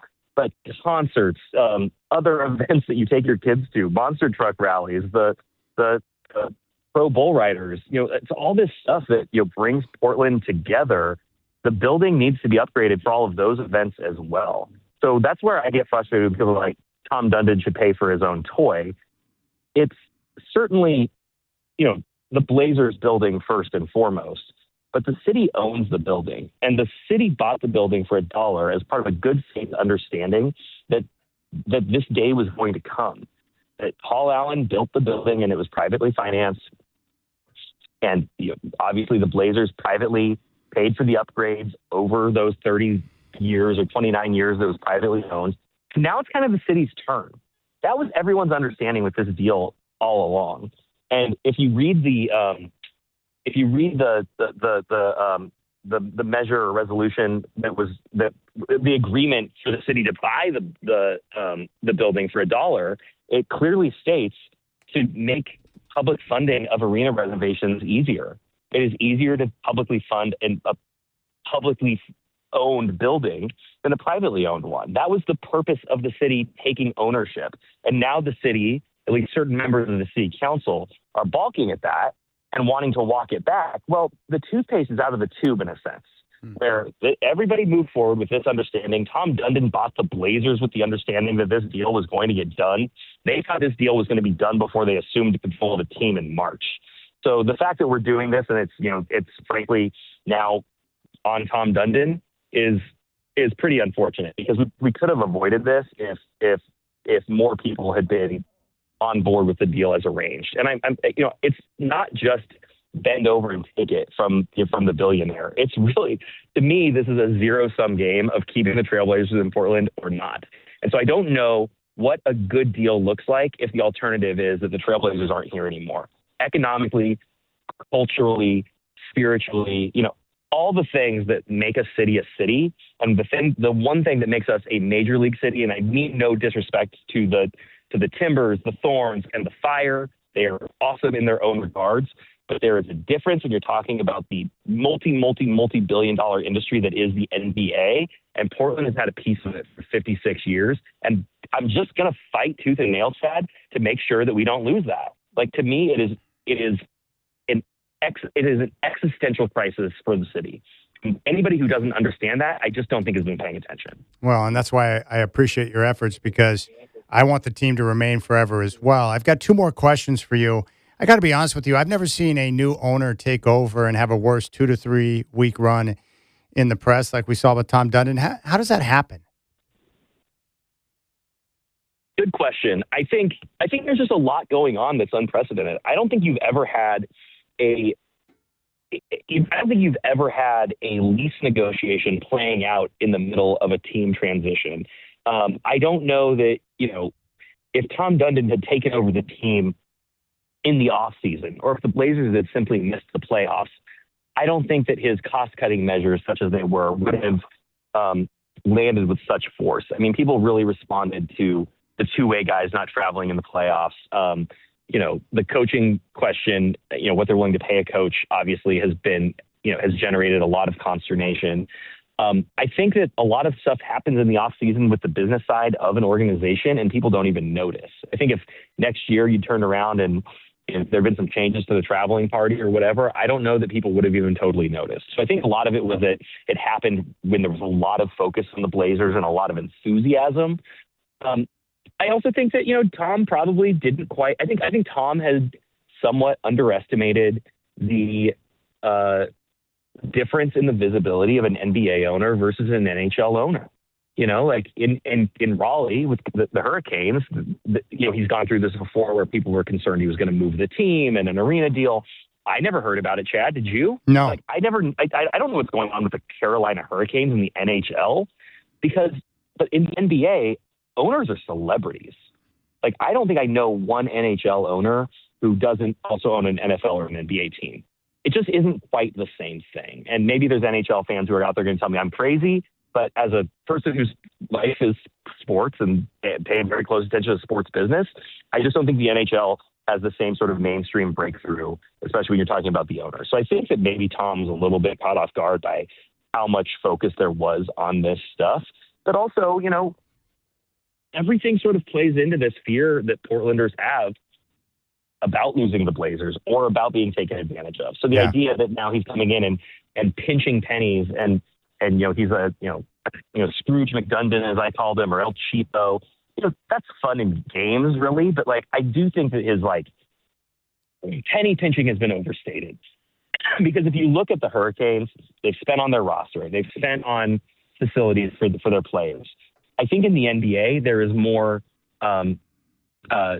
ancillary stuff you actually have to invest in. I don't think you can simp on the coach and get away with it. And it's possible they'll turn around and hire Billy Donovan for $10 million a year and say, we needed to have a Hall of Fame coach. That was a priority. But I think the more likely scenario is that, yes, they want to come in well under market value on a coach and you buy low on a product and you sell high. And if you can mine a young prospect who, you can save several million dollars a year on and still get the same results, like that's good business. I don't know that it works in the NBA, but I do think that is his philosophy. All right, I've got one more question for you, and I really appreciate your insight. Did he really offer the job for $1 million to a coach? Did he offer Tiago $1 million?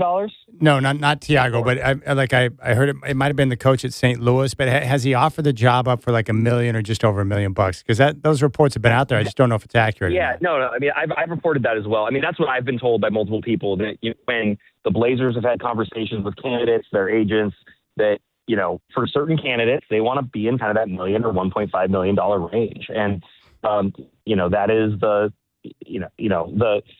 some of this gets kind of watered down anecdotally. The idea that Josh Schertz at St. Louis was offered $1 million. And he's like, hey, I already make $4 million here. Like, I don't know that the dialogue went exactly like that, Chad. Yeah. Things get said on a podcast and taken as gospel. But the $1 million to $1.5 million is absolutely something that has originated within the Blazers. That doesn't mean they're going to end up paying $1 million. They might come in higher. But, I've been told directly, like, hey, we've talked to other candidates that would require more, and for the right coach, we're willing to pay more. But that doesn't mean that we won't still end up hiring a college coach for $1.5 million. So that is absolutely in play here. So yes, but where I think that things get lost is people are like, oh, they talked to so and so, therefore the 1 million thing, 1.5 million thing was BS. It's not. It just isn't a hard cap. Okay. They're Yeah. not limiting themselves to $1 million or 1.5 million. Yeah, like I don't have an issue. Like if you do a coaching search and you find a guy that you truly believe is the best coach for your team moving forward, and because he has no experience, he comes in at 1.5 or 2 million, or he's at the bottom of the scale, that's fine. But I don't want the coach to be hired just based off of cost savings. You know what I'm saying? No, he would take this. You're hiring the guy because he's the only person who would take the bottom of the barrel deal. Yes. That is what you don't want. You Yes. don't want to miss out on all of these great candidates because you can't play at their price level. And I will say, obviously Taylor Jenkins has come off the board. Michael Malone has come off the board. I think Taylor Jenkins would have been a good candidate. I agree. But there are more highly esteemed coaching candidates available this cycle than I can really remember. I mean, Mike Budenholzer has won a championship. Frank Vogel has won a championship. Tom Thibodeau, not a good fit for Portland, but he's available. And it's like, so you start looking around at Billy Donovan, obviously, like the caliber of coaches, and these are guys who should be working in the NBA and will be working in the NBA. And then you turn around and hire the JV coach from Chemeketa Community College. Like it's the math isn't mathing. But if there's somebody like, Sean Sweeney is a name that has bounced around. That's somebody that, he has Dallas ties. Tom knows Dallas well, obviously. Somebody who makes a lot of sense, but you're not getting him for $1 million. You're getting him for $4 million because he's one of the best assistant coaches in the NBA, and the Spurs could win a championship with him as the top assistant. So it's like, if you want Sean Sweeney, you're not getting him for $1 or $2 million. It's going to cost you. It's going to cost you a market rate. And if they want to pay market rate, they have a good roster that is going to be attractive to coaches. I mean, this is one of those things that are going to sound made up, but I talked to a veteran head coach today who said, I love their roster. Are they still trying to go cheap with the job? So it's like, it is an appealing job if the Blazers want to pay for it. If they want to pay for that kind of candidate. That's terrific. In the piece, you mentioned that you still have your ticket stub from your first Blazer game in '96. Who was that opponent that you saw in '96? Dude, it's a great story. It was the last regular season game of the 96 season. They played the Lakers.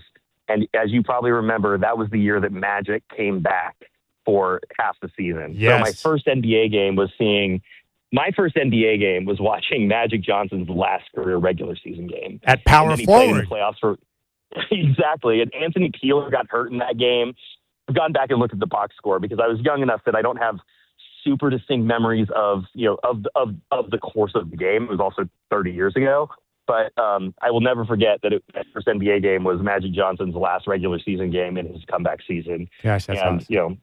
Really cool. That's really cool. All right, Bill Oram, Oregonian, you got to read the piece. It's a terrific job today, and it is simply titled Debunking the Myths and Misconceptions About Portland and the Trailblazers Moda Center Deal. Hey, Bill, great work. I appreciate you, and thank you for being a champion for the Blazers because you and I, at the core of it, we're sports fans, but we really care about this area, and we love our Trailblazers, and we don't want them to go anywhere. It's very simple.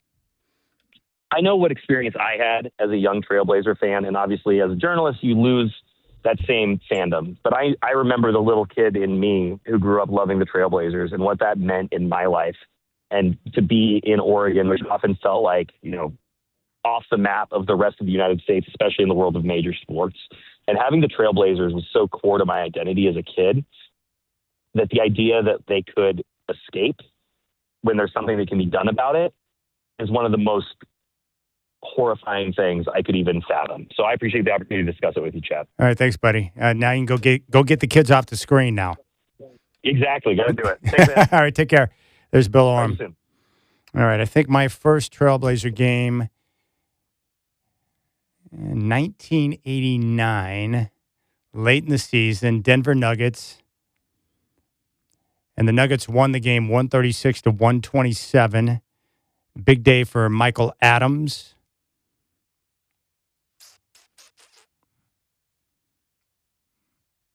Maybe. All right, 503-248-0620. Great work from Bill Oram. Really appreciate that. If you got any thoughts, 503-248-0620 is your telephone number. The first NBA game going to tip off coming up here in about 15 minutes. Game 4, the Pistons and Cavaliers from Cleveland.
Blazers inbound.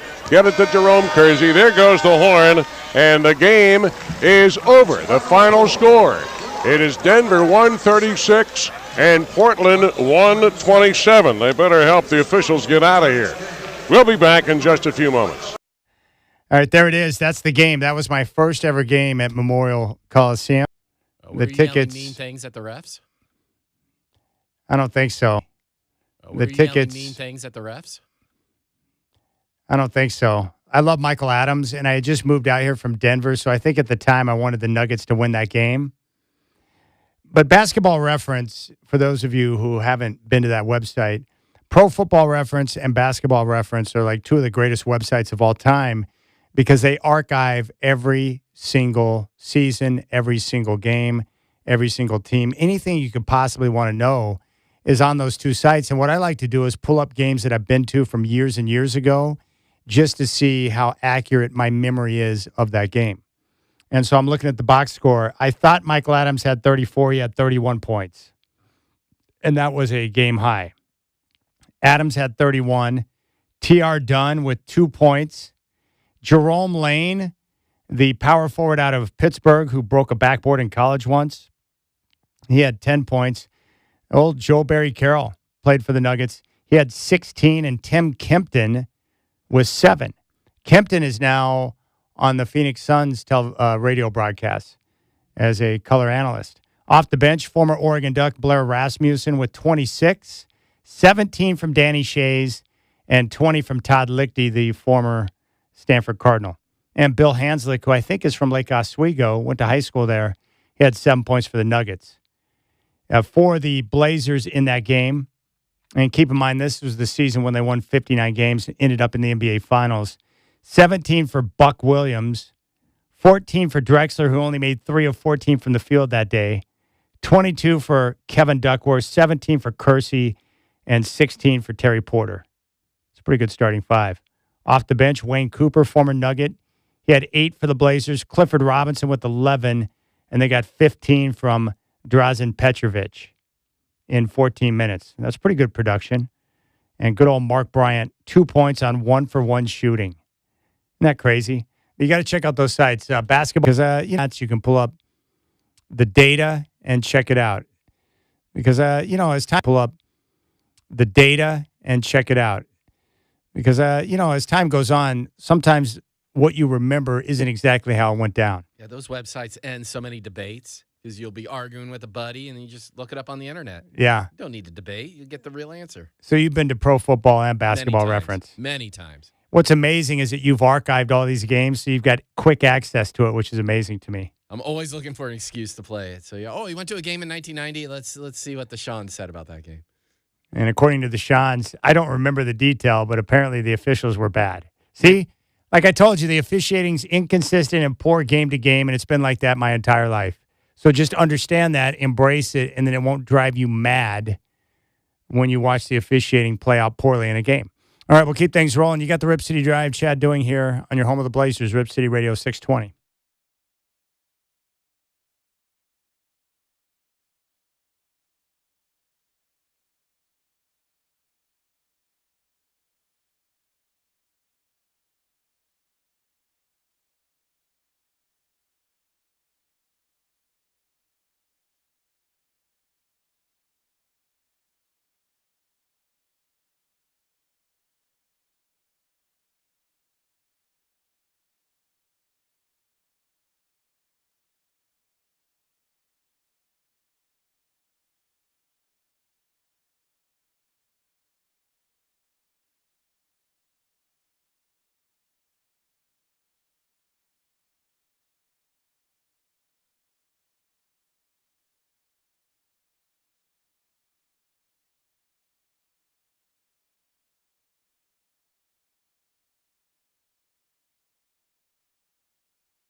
Giants are going to host. NFL schedule will be released this week. We have one league. The Giants are going to host the Cowboys. Schedule will be released this week. We have one league. The Giants are going to host the Cowboys in the first Sunday night game of the year. The full schedule for all teams will drop Thursday at 5 o'clock. According to Shams, the Milwaukee Bucks are open and taking offers on a potential trade involving Giannis. Tonight we have a couple of games going off. Coming up here in a couple of minutes on NBC, Pistons are at the Cavs. Cleveland favored by 3.5, looking to even up the series. The Cavs 0-5 on the road in the postseason, but they're 5-0 at home. At 7:30 on Prime, Thunder look to sweep the Lakers. OKC favored by 12.5. They have won each game of the series by double digits and have won the first 7 games in the playoffs, all 4 against Phoenix and the first 3 against L.A. And the NBA has announced that Wemby will...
All right, Michael Shacker has indicated he has seen AC/DC live in concert at Moda Center. And you said the Godfather Dwight James was at that show? Yeah. I remember seeing Godfather there. How long ago was this? I think 2002. Whoa. It was a while ago. I think at every party I ever attended during my high school years, AC/DC was playing at some point in time during the night. It was a guarantee. For me, it was Beastie Boys. It was everywhere. Everyone had those albums. Back in Black was legendary. And then they followed that up with Razor's Edge, and it's like, wow. Yeah, big time. All right, 503-248-0620 is your telephone number. We have NBA playoff action get ready to tip off. Pistons and Cavs from Cleveland, Game 4. Cleveland right now favored by 3.5. They're looking to win and even up the series. And the Cavs, kind of a weird playoff run, 5-0 at home, 0-5 on the road. And, of course, Game 3 over the weekend was at home. They got the win. Had James Harden turning back the clock there late in the fourth quarter, and they're able to get the win. 503-248-0620 is your telephone number. Oklahoma City, L.A., Game 4 at 7:30. That game's going to be on Prime Video. I can't really imagine the Thunder losing that game. They have completely dominated the series from start to finish. They've won each game by double digits.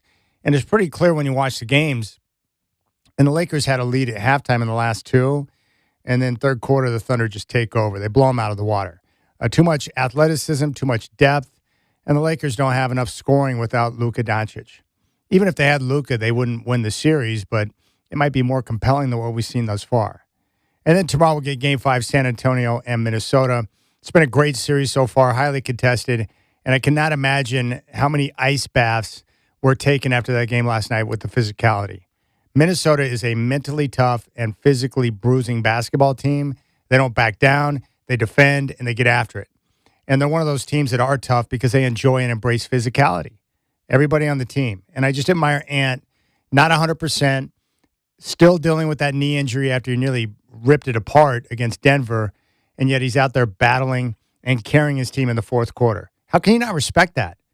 Like, I was watching him like, man, that's what I'm talking about. That's what you're supposed to do. Unlike guys like Joel Embiid, who play sparingly during the regular season, rarely available, and then when you need them in the postseason, they go straight into the tank, which is embarrassing. So I like Ant, and I like the Timberwolves. I like their coach, and I like the way they play. Now, with Victor Wembanyama, that play last night was pretty scary, especially when you saw it in slow motion. He clearly went out of his way to send a message with an elbow. He got tired of the physicality. He was getting clutched and grabbed and pushed around by the Timberwolves, and he lost his cool for a moment and threw an elbow in the face of Naz Reid. You got to be some type of crazy to throw an elbow in the face of Naz Reid. That's one of the toughest dudes. He's a bad dude, strong, and I have a feeling that you would not want to fight him. But Wemby threw an elbow, connected right in his face, and he got a flagrant 2 and was ejected from the game. Now, the NBA, probably because it's Victor Wembanyama, announced that there would be no further punishment, no fines, would not be suspended for Game 5. There have been players in the past who have thrown elbows like that who had a multiple-game suspension, Meta World Peace being one of them. So that's what I expect from Commissioner Silver. He is soft. He's not someone that wants to come down harsh on the players. And Victor Wembanyama is a star, and I think that's what's protecting him here. But this is what happens when you have a group of officials who have no clue of what they're doing. And so far in the postseason, the officiating has been wildly inconsistent.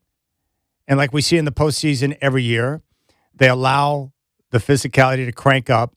Teams get more aggressive defensively. The games get more physical. And then they pick and choose which fouls they want to call.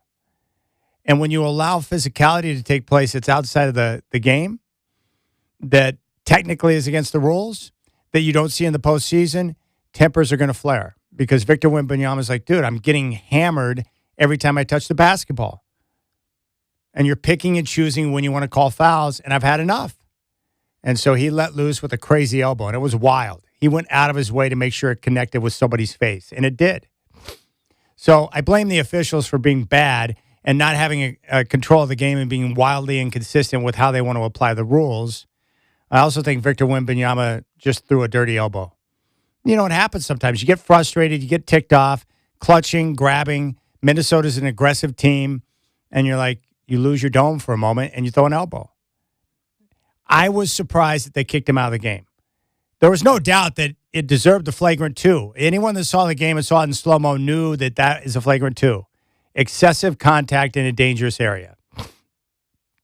I just didn't think they'd boot him from the game because he's Victor Wembanyama, but they did. And props to the Wolves for taking advantage of the moment. Now, after the game, Mitch Johnson, as you would expect, head coach of the Spurs, trying to take care of his guy. I'm glad he took matters into his own hands. Again, not in terms of hitting Naz Reid, but I want to be very clear about that. I'm glad Naz Reid was okay, and I didn't want him to elbow him. But he's going to have to protect himself if they're not, and I think it's disgusting. He kind of caught himself there. He's like, I'm glad he took care of himself. But, of course, I didn't want him to elbow anybody. Well, what did you mean then? I don't think Mitch had any issues with the elbow being thrown. Now, you don't want to get booted from a game and cost your team a game, but that probably happened last night with Wemby. But he better get used to it because teams are not going to stop clutching, grabbing, and getting physical with him. How is you going to play the guy? You going to play him straight up and not put a body on him? He'll kill you. He is a dominant force, and we just haven't seen anyone like him. But it's pretty obvious when you stand 7'4", 7'5", and you weigh like 150 pounds, the best way to play that guy is to put a body on him and get physical. That's the way you got to do it. And just see what you can get away with. What's going to be very interesting is how the game is called in Game 5 back in San Antonio. How much physicality they allow, what type of calls is Wemby getting. But the bottom line here is this is on the league. It's on the league for the way that they have officiated the playoff games thus far, being inconsistent and allowing that type of physicality. They pick and choose. And it's on the officials for what Oklahoma City's getting away with right now with their foul baiting.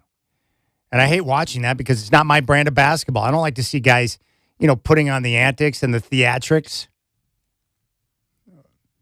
I love wrestling, but the NBA is not wrestling. I don't need guys out there faking around. Come on, man.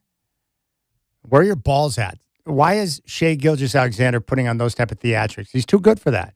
But they do it and they get away with it because if you're going to get to the foul line by faking out those dumb officials, keep doing it.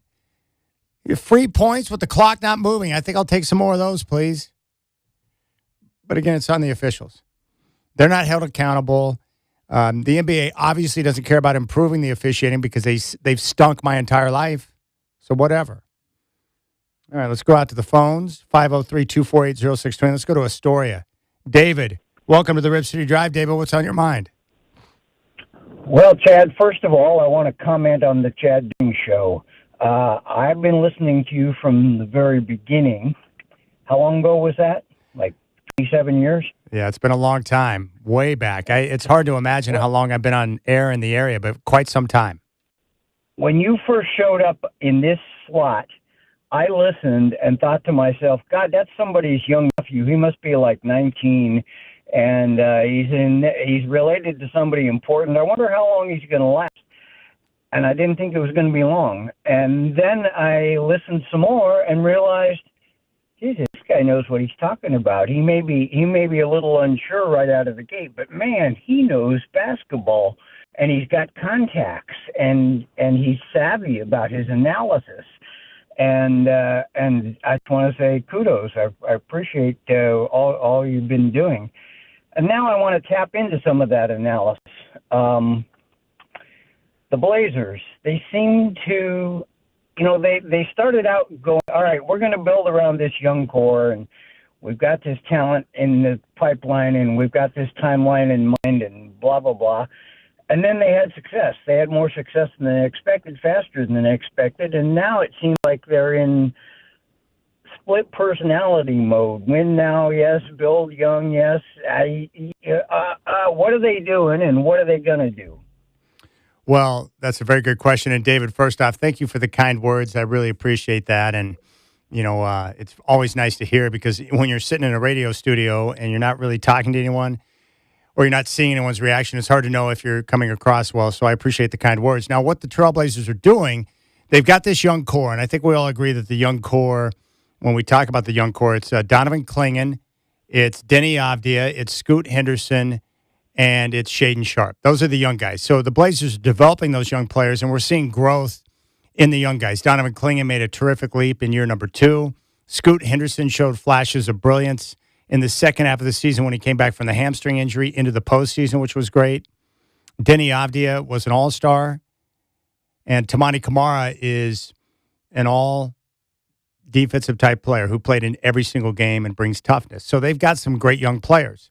Now, what they also have are some veteran contracts, Drew Holiday, Jeremy Grant, players that you probably would want to look to move if possible, and they have draft picks that are valuable.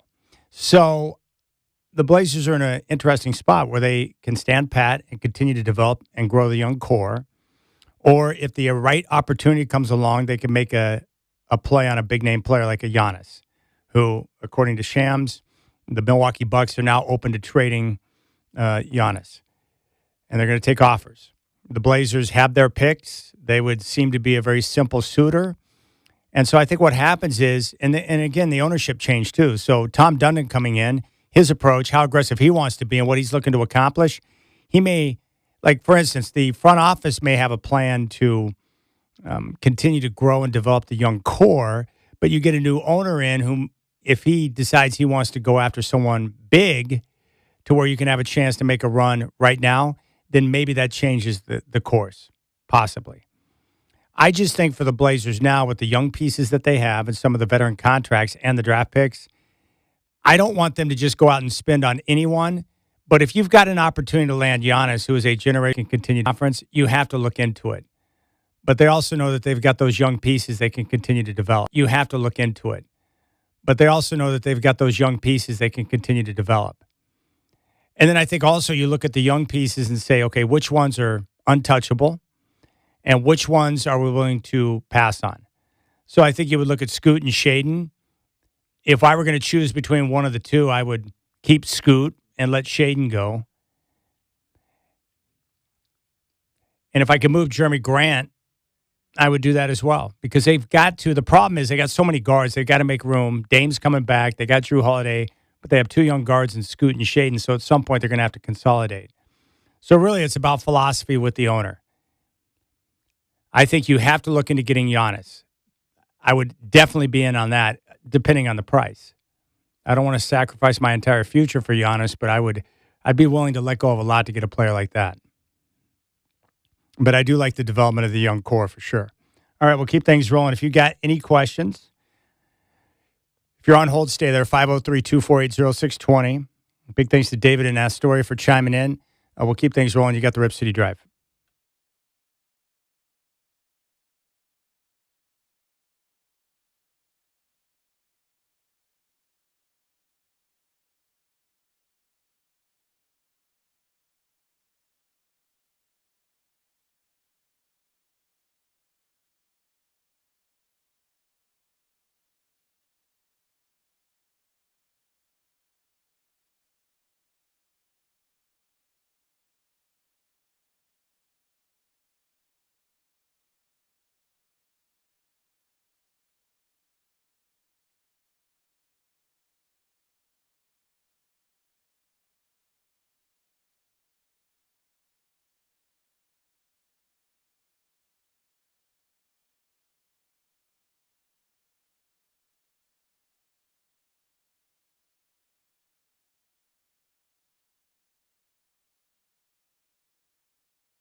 studios.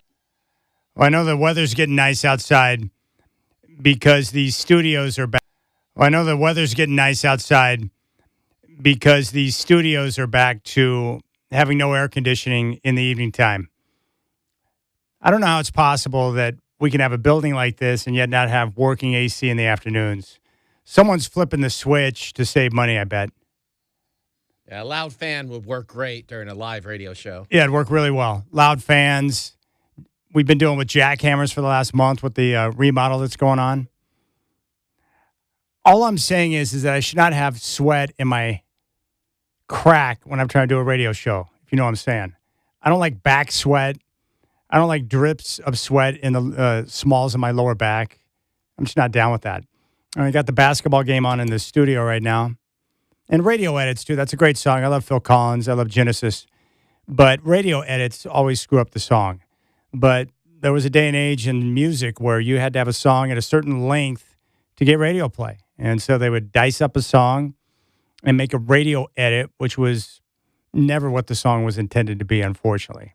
And then some bands just said, screw it, we're not changing the song.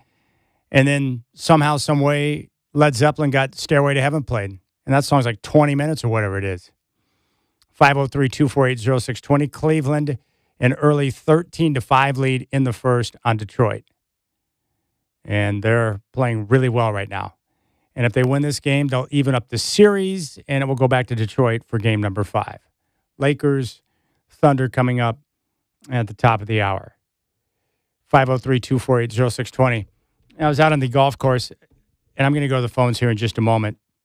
But I'm fascinated by the different animals I come across. But the Canadian geese are pretty sweet. And there's a lot of them that hang out on the golf course. And I just learned some interesting facts. So when they mate for life.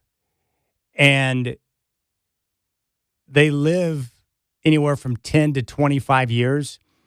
And a lot of it depends on where they're at. In the wild, obviously, if they're hanging out on a golf course in a safer environment, they're going to live a little bit longer. But 10 to 25 years is pretty sweet. They also know their kids. They communicate with their goslings when they're still in the shell, so that there's vocal recognition, and they can tell the difference between the different noises that they make, which I think is pretty fascinating. Now, if one of them dies, then they will remate. But the young goslings will stay with the mother and father until the following spring after they hatch, and then they take off with other juveniles and start to bump around and fly around until they meet up with their future mate, and then they continue to go. I was trying to talk to one today as I was walking down the fairway, and I was like, so how many bad golf shots have you seen on this hole today? And she just looked at me like, don't come any closer or I'm going to hiss at you. But I'm fascinated by the geese. They mate for life unless one passes, and then they'll go and find another mate. 503-248-0620 is your telephone number. Cavs with a 10-point lead with 7 minutes to play in the first 15-5, and then Lakers Thunder at 7:30. Let's go out to Pat in Portland. Pat, I appreciate the call. You're up on the Rip City Drive. What's on your mind, buddy? Well, I got two things for you this afternoon, Chad. One is about the trades or whatever, and the other is about the radio station. And so I'll leave the radio station to last. But first thing, this Giannis possibility, I think it might be a pretty good fit. I don't remember how old he is, but with him and Dane playing in the past, I don't know what that scenario was. Truthfully, if they were, good teammates, and he might be a good fit because he knows how to play with Dane. He's 31 years old. I don't old. know what we'd have to give up. I don't know how many draft picks we got next year or the next year because Milwaukee's going to want some draft picks and they're going to want some players both. Yeah, it's going to take. It would take multiple picks and multiple players to bring in a player the caliber of Giannis. You'll have to give up a lot to get Giannis. Like, what do you think? Like, two drafts and two players, or even more? Yeah, we're looking at something that would involve multiple picks, so 2 to 3 picks potentially, and then multiple players. I mean, it's going to be a lot, but again, Giannis is a special player, so in order to get someone like Giannis, you got to be willing to sacrifice. Yep, thought so. All right, my question about the radio station, and I know I listen to a lot of radio, and you guys are doing a great job, and I know you're affiliated with other identities, but the guys that come on before you guys have just been on there the last few months, Stu, whatever his last name is, I don't know why those guys rub me wrong. They just do.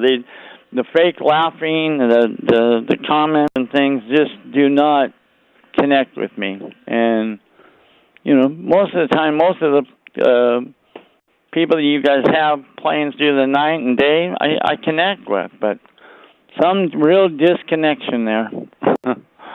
Well, I think what that is, Pat, I think you're talking about Stu Gotts and his show. Yep. Yeah. No, Yep. I mean, that's the nature of it. Like, I think Fox Sports Radio is a great product, and they have a lot of great personalities.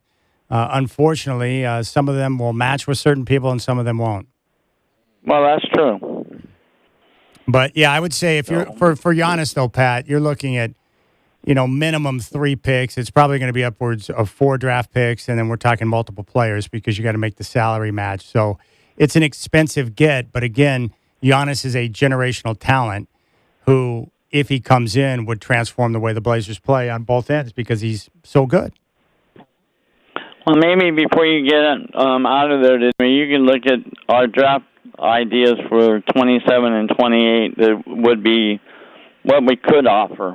I don't even know if we got anything that really would work. All right. I appreciate it. Thanks for the phone call, Pat. Thank you. Telephone number is 503-248-0620. Do you like Stu Gotts, Shacker? I'm thinking that's he's got Pat, who just called in, has a West Coast sports bias, and Stu Gotts is an East Coast show. And so if you have a bias towards West Coast sports, you're probably not going to like any broadcasters talking sports from the East Coast. I'm going to chalk it up to that. Well, to answer your question, Pat, the most important things that that Milwaukee may have interest in is getting their draft picks back in the Dame trade. And the Blazers were able to get picks from Milwaukee in 28, 29, and 30. So that's probably where you start. They've got 3 of Milwaukee's picks. They would probably want to get those picks back, and that would be one good way to do it. The Blazers would make a very good trade partner with Milwaukee if the Blazers decide to go after him. My only concern about Giannis is that he's 31 and not 27. How many more elite years does he have left? But of all the big names that would be potentially available, KD, Kawhi, Giannis would be my first pick because he's been fairly durable. He changes their defense. He's a big-time problem for other teams to deal with. He would be fabulous. But you're going to have to give up a lot. In terms of players, I don't know. Like, would they want Denny?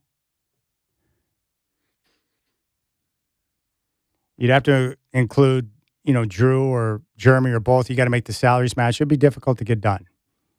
But I do think you have to look at it. Because if Giannis comes in and you got him in the starting lineup, all of a sudden the Blazers become a contender.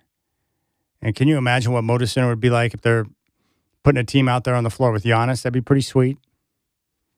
And that would be the biggest acquisition in franchise history, to acquire a player of Giannis, who's one of the best players in the world. They've never acquired anyone quite like that since I've been here. Now, they've drafted some big-time players, but the big names they've acquired through trade or free agency, nothing like that. That would be big time. And that would make the Blazers, front page news. They'd be on national TV all the time. And they'd be in the conversation. The other problem is that you're in the Western Conference. So even if they add Giannis and they put a team out there that features Giannis with all the other great pieces that they have, you still got to deal with Oklahoma City, the defending champs. And they might go back-to-back. The San Antonio Spurs. Like, there's a lot of competition in the Western Conference. But it's exciting. I guess what's exciting is that the Blazers are in a position to make a big move. If they choose to go that path, they've got the ability now with some of the assets they have to be able to get it done.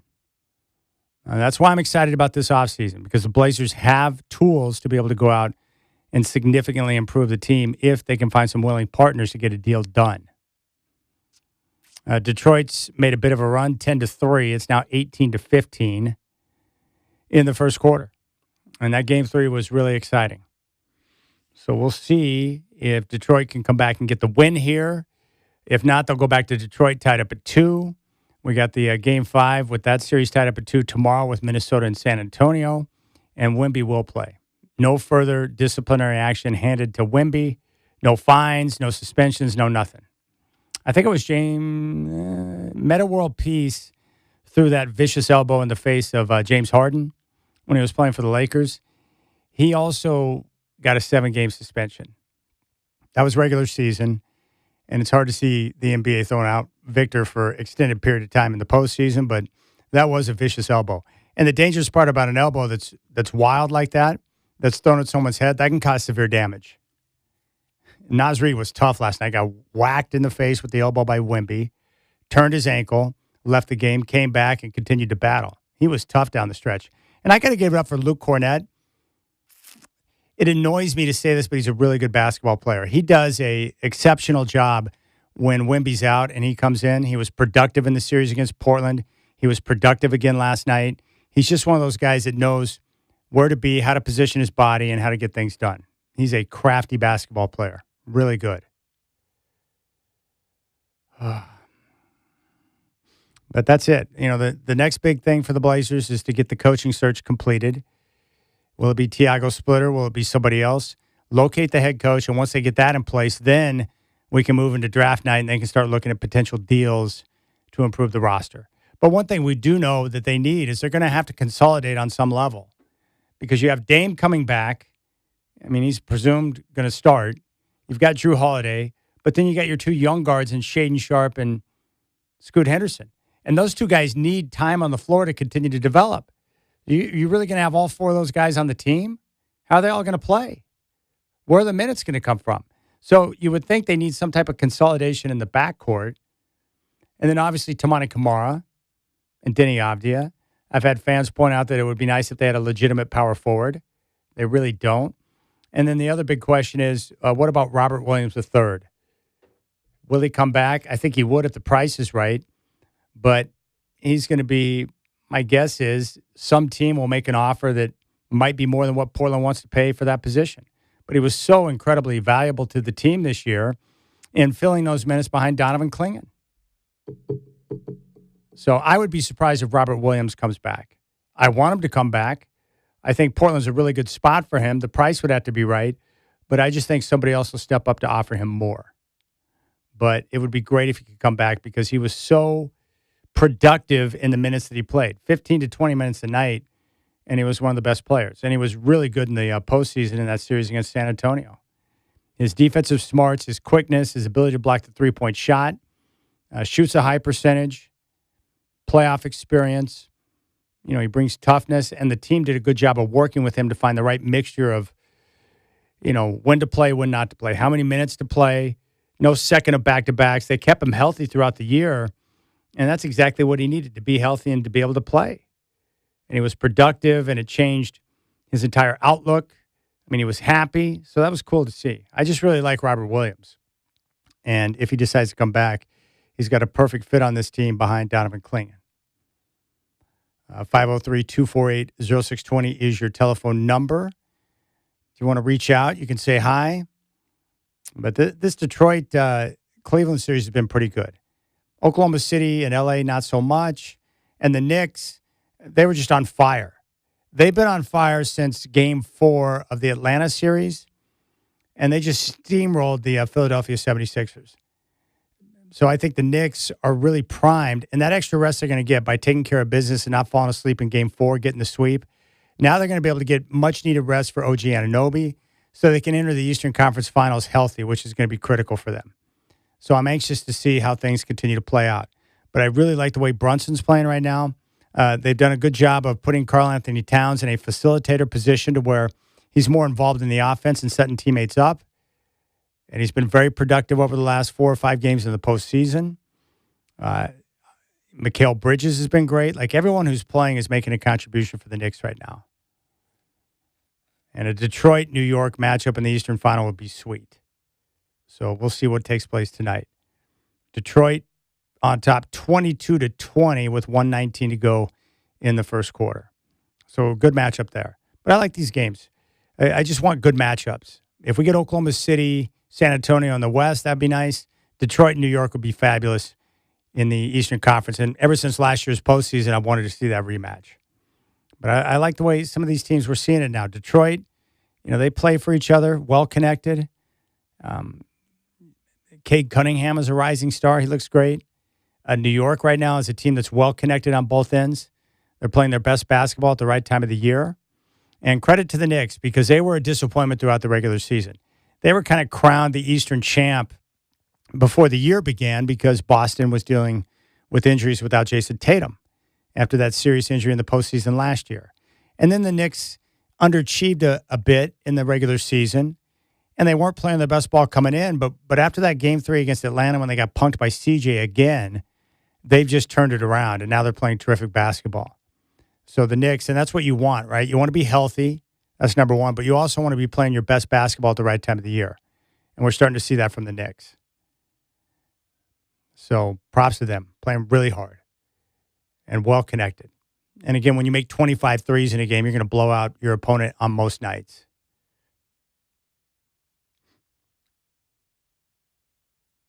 All right, we'll come back. If you're on hold, stay there. We'll get to your phone calls. 503-248 number. A Portland favorite appears. 503-248-0620 is your telephone number. Detroit favorite appears. 503-248-0620 is your telephone number. Detroit 24, Cleveland 21. 30 seconds to go first quarter. You got the Rip City Drive.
I like this. Little Isaac Hayes from Shacker. Very nice. Pistons 28-24 lead second quarter in Cleveland. Let's go back out to the phones. Lynn in Wilsonville. Out of nowhere, we got people commenting on Stu Gatz. Lynn, appreciate the phone call. What's on your mind? Fire away. Absolutely, Chad. Thanks for taking the call. I've been listening to you for a long time. I normally don't call in because I just find it so entertaining, but that guy talked about Stu, and I was like, yeah, that guy's annoying. I used to enjoy Doug Gottlieb. I really liked his secondhand guy, Dan Fire, when he was covering for him. Doug got a little too political sometimes, but I don't know. Stu, he was covering for Colin last week on one of the days, and I found his AI Colin more interesting to listen to than that guy's grab ass. You know, it's funny. Doug Gottlieb, normally for me, like I'm a radio junkie, Lynn, so I'll listen to pretty much anything. Oh man, I forgot who was the person. Oh yeah, Doug Gottlieb. You mentioned you liked him. Like I've met Doug Gottlieb and he's a nice guy, but I never liked his radio show. So like he drove me crazy on radio, but I enjoy him as a basketball analyst. So it's interesting how we all hear different things and latch onto certain personalities. Of all the different shows I listened to, he was probably my least favorite until Stu. Now there's a new ranking, new inverse ranking there now. So Lynn, I'd rather just turn the radio off than listen to him. All right. So another question for you: when you first started listening to like sports talk radio or talk radio in general, who were some of the people you listened to when you were younger? So I started out on 1080. I hope you don't mind me mentioning the other area. Well, no, because when I started, I'll never forget, it was 1993, almost 94, and I was flipping through the radio dial going to college, and all of a sudden I came across 1520 AM, and it was like 24-hour sports station. I'm like, what do you mean 24-hour sports? It blew my mind. Yeah, how is that possible? Yeah, yeah. Yeah. I can't remember if you were an intern there. I mean, there used to be a guy they called Pork Chop on that and went somewhere else. I kind of like those guys. Again, I love Colin. I do some East Coast. I enjoy Dan as well. He's great. But yeah, he's awesome. I don't know, when it gets to be too much grab ass and just listening to him laugh nonstop at something that's really not all that funny just gets old. No, I got you, man. I hear you. Lynn, I appreciate your input, man, and thanks for listening. I appreciate you. Absolutely. I appreciate you, Chad. You've been doing a great job for a long time. I don't know, probably 15 years ago, you set me and my son up to go watch the Super Bowl out at, I think it was Spirit Mountain. Yeah, Spirit Mountain Casino. There on a bus. It was a great time until we got back on the bus and guys had been drinking, so I kind of had to shield my son from him, but he's like 10. But it was a good time. You do a good job in Portland, man. It was a bummer when you moved out, but I'm so happy you're back. Well, thank you. I appreciate that. You know, it's funny. Radio is one of those things where I'm trying to think. Let me think back to my early days, because I've been listening to sports radio in the area since its infancy stage. So for me, I think the first sports talk radio show I came across was the Sports Babe, and I cannot remember which station she was on. It might have been 1520, but the two national shows I got to were the Sports Babe and Jim Rome. And then obviously I listened to all the local shows that were on KFXX back in the day. Greg Robinson, Michael Thompson. I listened to all those guys. And then I became friends with Greg Robinson and John Phillips, who got me my first opportunity. But I would listen nonstop. I was like, I can't believe they're playing sports 24 hours a day on the radio. This is unbelievable to me. The other national show, and he's one of my all-time favorites, and I'm happy that I've had a chance to interview him multiple times and meet him face-to-face, Bob Kemp, who was on Sporting News Radio. He was a national guy that was based out of Chicago. Later, he did local radio for years in Arizona, down in Phoenix. He is one of my all-time favorites sports-wise. And then, obviously, Jim Rome. Fascinated by his style, his delivery. And when I was younger listening to him, I was like, I can't believe that he's allowed to say the things he says. But I thought it was wildly hilarious. So I enjoyed that. So Sports Babe, Bob Kemp, Jim Rome, I listened to everything and really enjoyed all of it. And there's been great local shows too. Colin, I listened to when he was here in Portland. And he jumped and had different time frames. I loved him when he would do work with Kenny Vance. I listened to Kenny Vance for years. John Lund, who I became friends with and worked with in the Bay Area. He was terrific when he was here in Portland. And so that's pretty much the deal. And so I'll listen to anyone. There's so many great personalities across the country. And now with YouTube, you can access it even easier, which is really cool. Political talk. My favorite all-time radio guy is Michael Savage. He might be the most talented radio guy I've ever come across. Just his storytelling, his free association style, where he just, it's not like he's following a script. Like, he is incredibly intelligent and wildly entertaining, sharing stories about his life and all these different things. I really enjoyed Mike Darcy. He did a gardening show on the weekends here in Portland. He was awesome. I guess for me, like, I don't care what you're talking about. If you're good on radio, I'll listen to anything. And then, of course, the other guys, Art Bell. But Phil Henry, in terms of just absolute talents and guys that blew my mind, Phil Henry's right at the top. I had no idea for years that when I was listening to the Phil Henry show that those were, he would have these different crazy people on. He did the voices for all of them. I had no idea. I had no clue until I found out later on. I was like, that's him? He's doing all of it? With the phone calls and everything? That's incredible. Did you ever get to listen to Tom Likas? Yeah. He used to be on at this time slot? Yeah, I like Tom Likas. Yeah, he had one topic. Men don't marry women. And he did that show every day for years. I love all that stuff. Like, what were some of your early radio influences that you listened to talk-wise? Well, for sports talk, I mean, I got hooked on it in the Bay Area, listening to a different group of people than up here. But the national guy that got me hooked was Scott Farrell. That was by far my favorite, the best talk show I've ever heard. And unfortunately, like, he's been around and there's been different forms of the talk show. But the form of Scott Farrell that I heard in the mid-'90s, I just got hooked. And then made me want to listen to every host possible after I got hooked on his show. Again, the theater of the mind. Him talking to people when they would call in and pouring them beers or different drinks, amazing. And also, I got this text here from the 503. Don't forget about Lee Hacksaw Hamilton. I used to listen to him in the 90s back in San Diego when I lived there. Show me your lightning bolt. A lot of people forget this, but Hacksaw, he did play-by-play for the Seahawks for one season, too. It was 1 or 2 seasons. I think it was just one. And can we give a shout out to Steve Dreamweaver? Rest in peace. I used to listen to Dreamweaver. There was some other station in town. This is back in like 93, 94, where Kermit Washington was on he was doing a show every day out of like the Champions Bar down at the Marriott downtown. And he would be joined by Dreamweaver. And I love Dreamweaver. I never met him, though. You missed out. He was a good person. Yeah, he was awesome. All right, that's going to do it for us. Big thanks to our guests today, Bill Oram of the Oregonian and Dwight Jaynes. Be sure to check out his Substack, dwightjaynes.substack.com. Michael Schack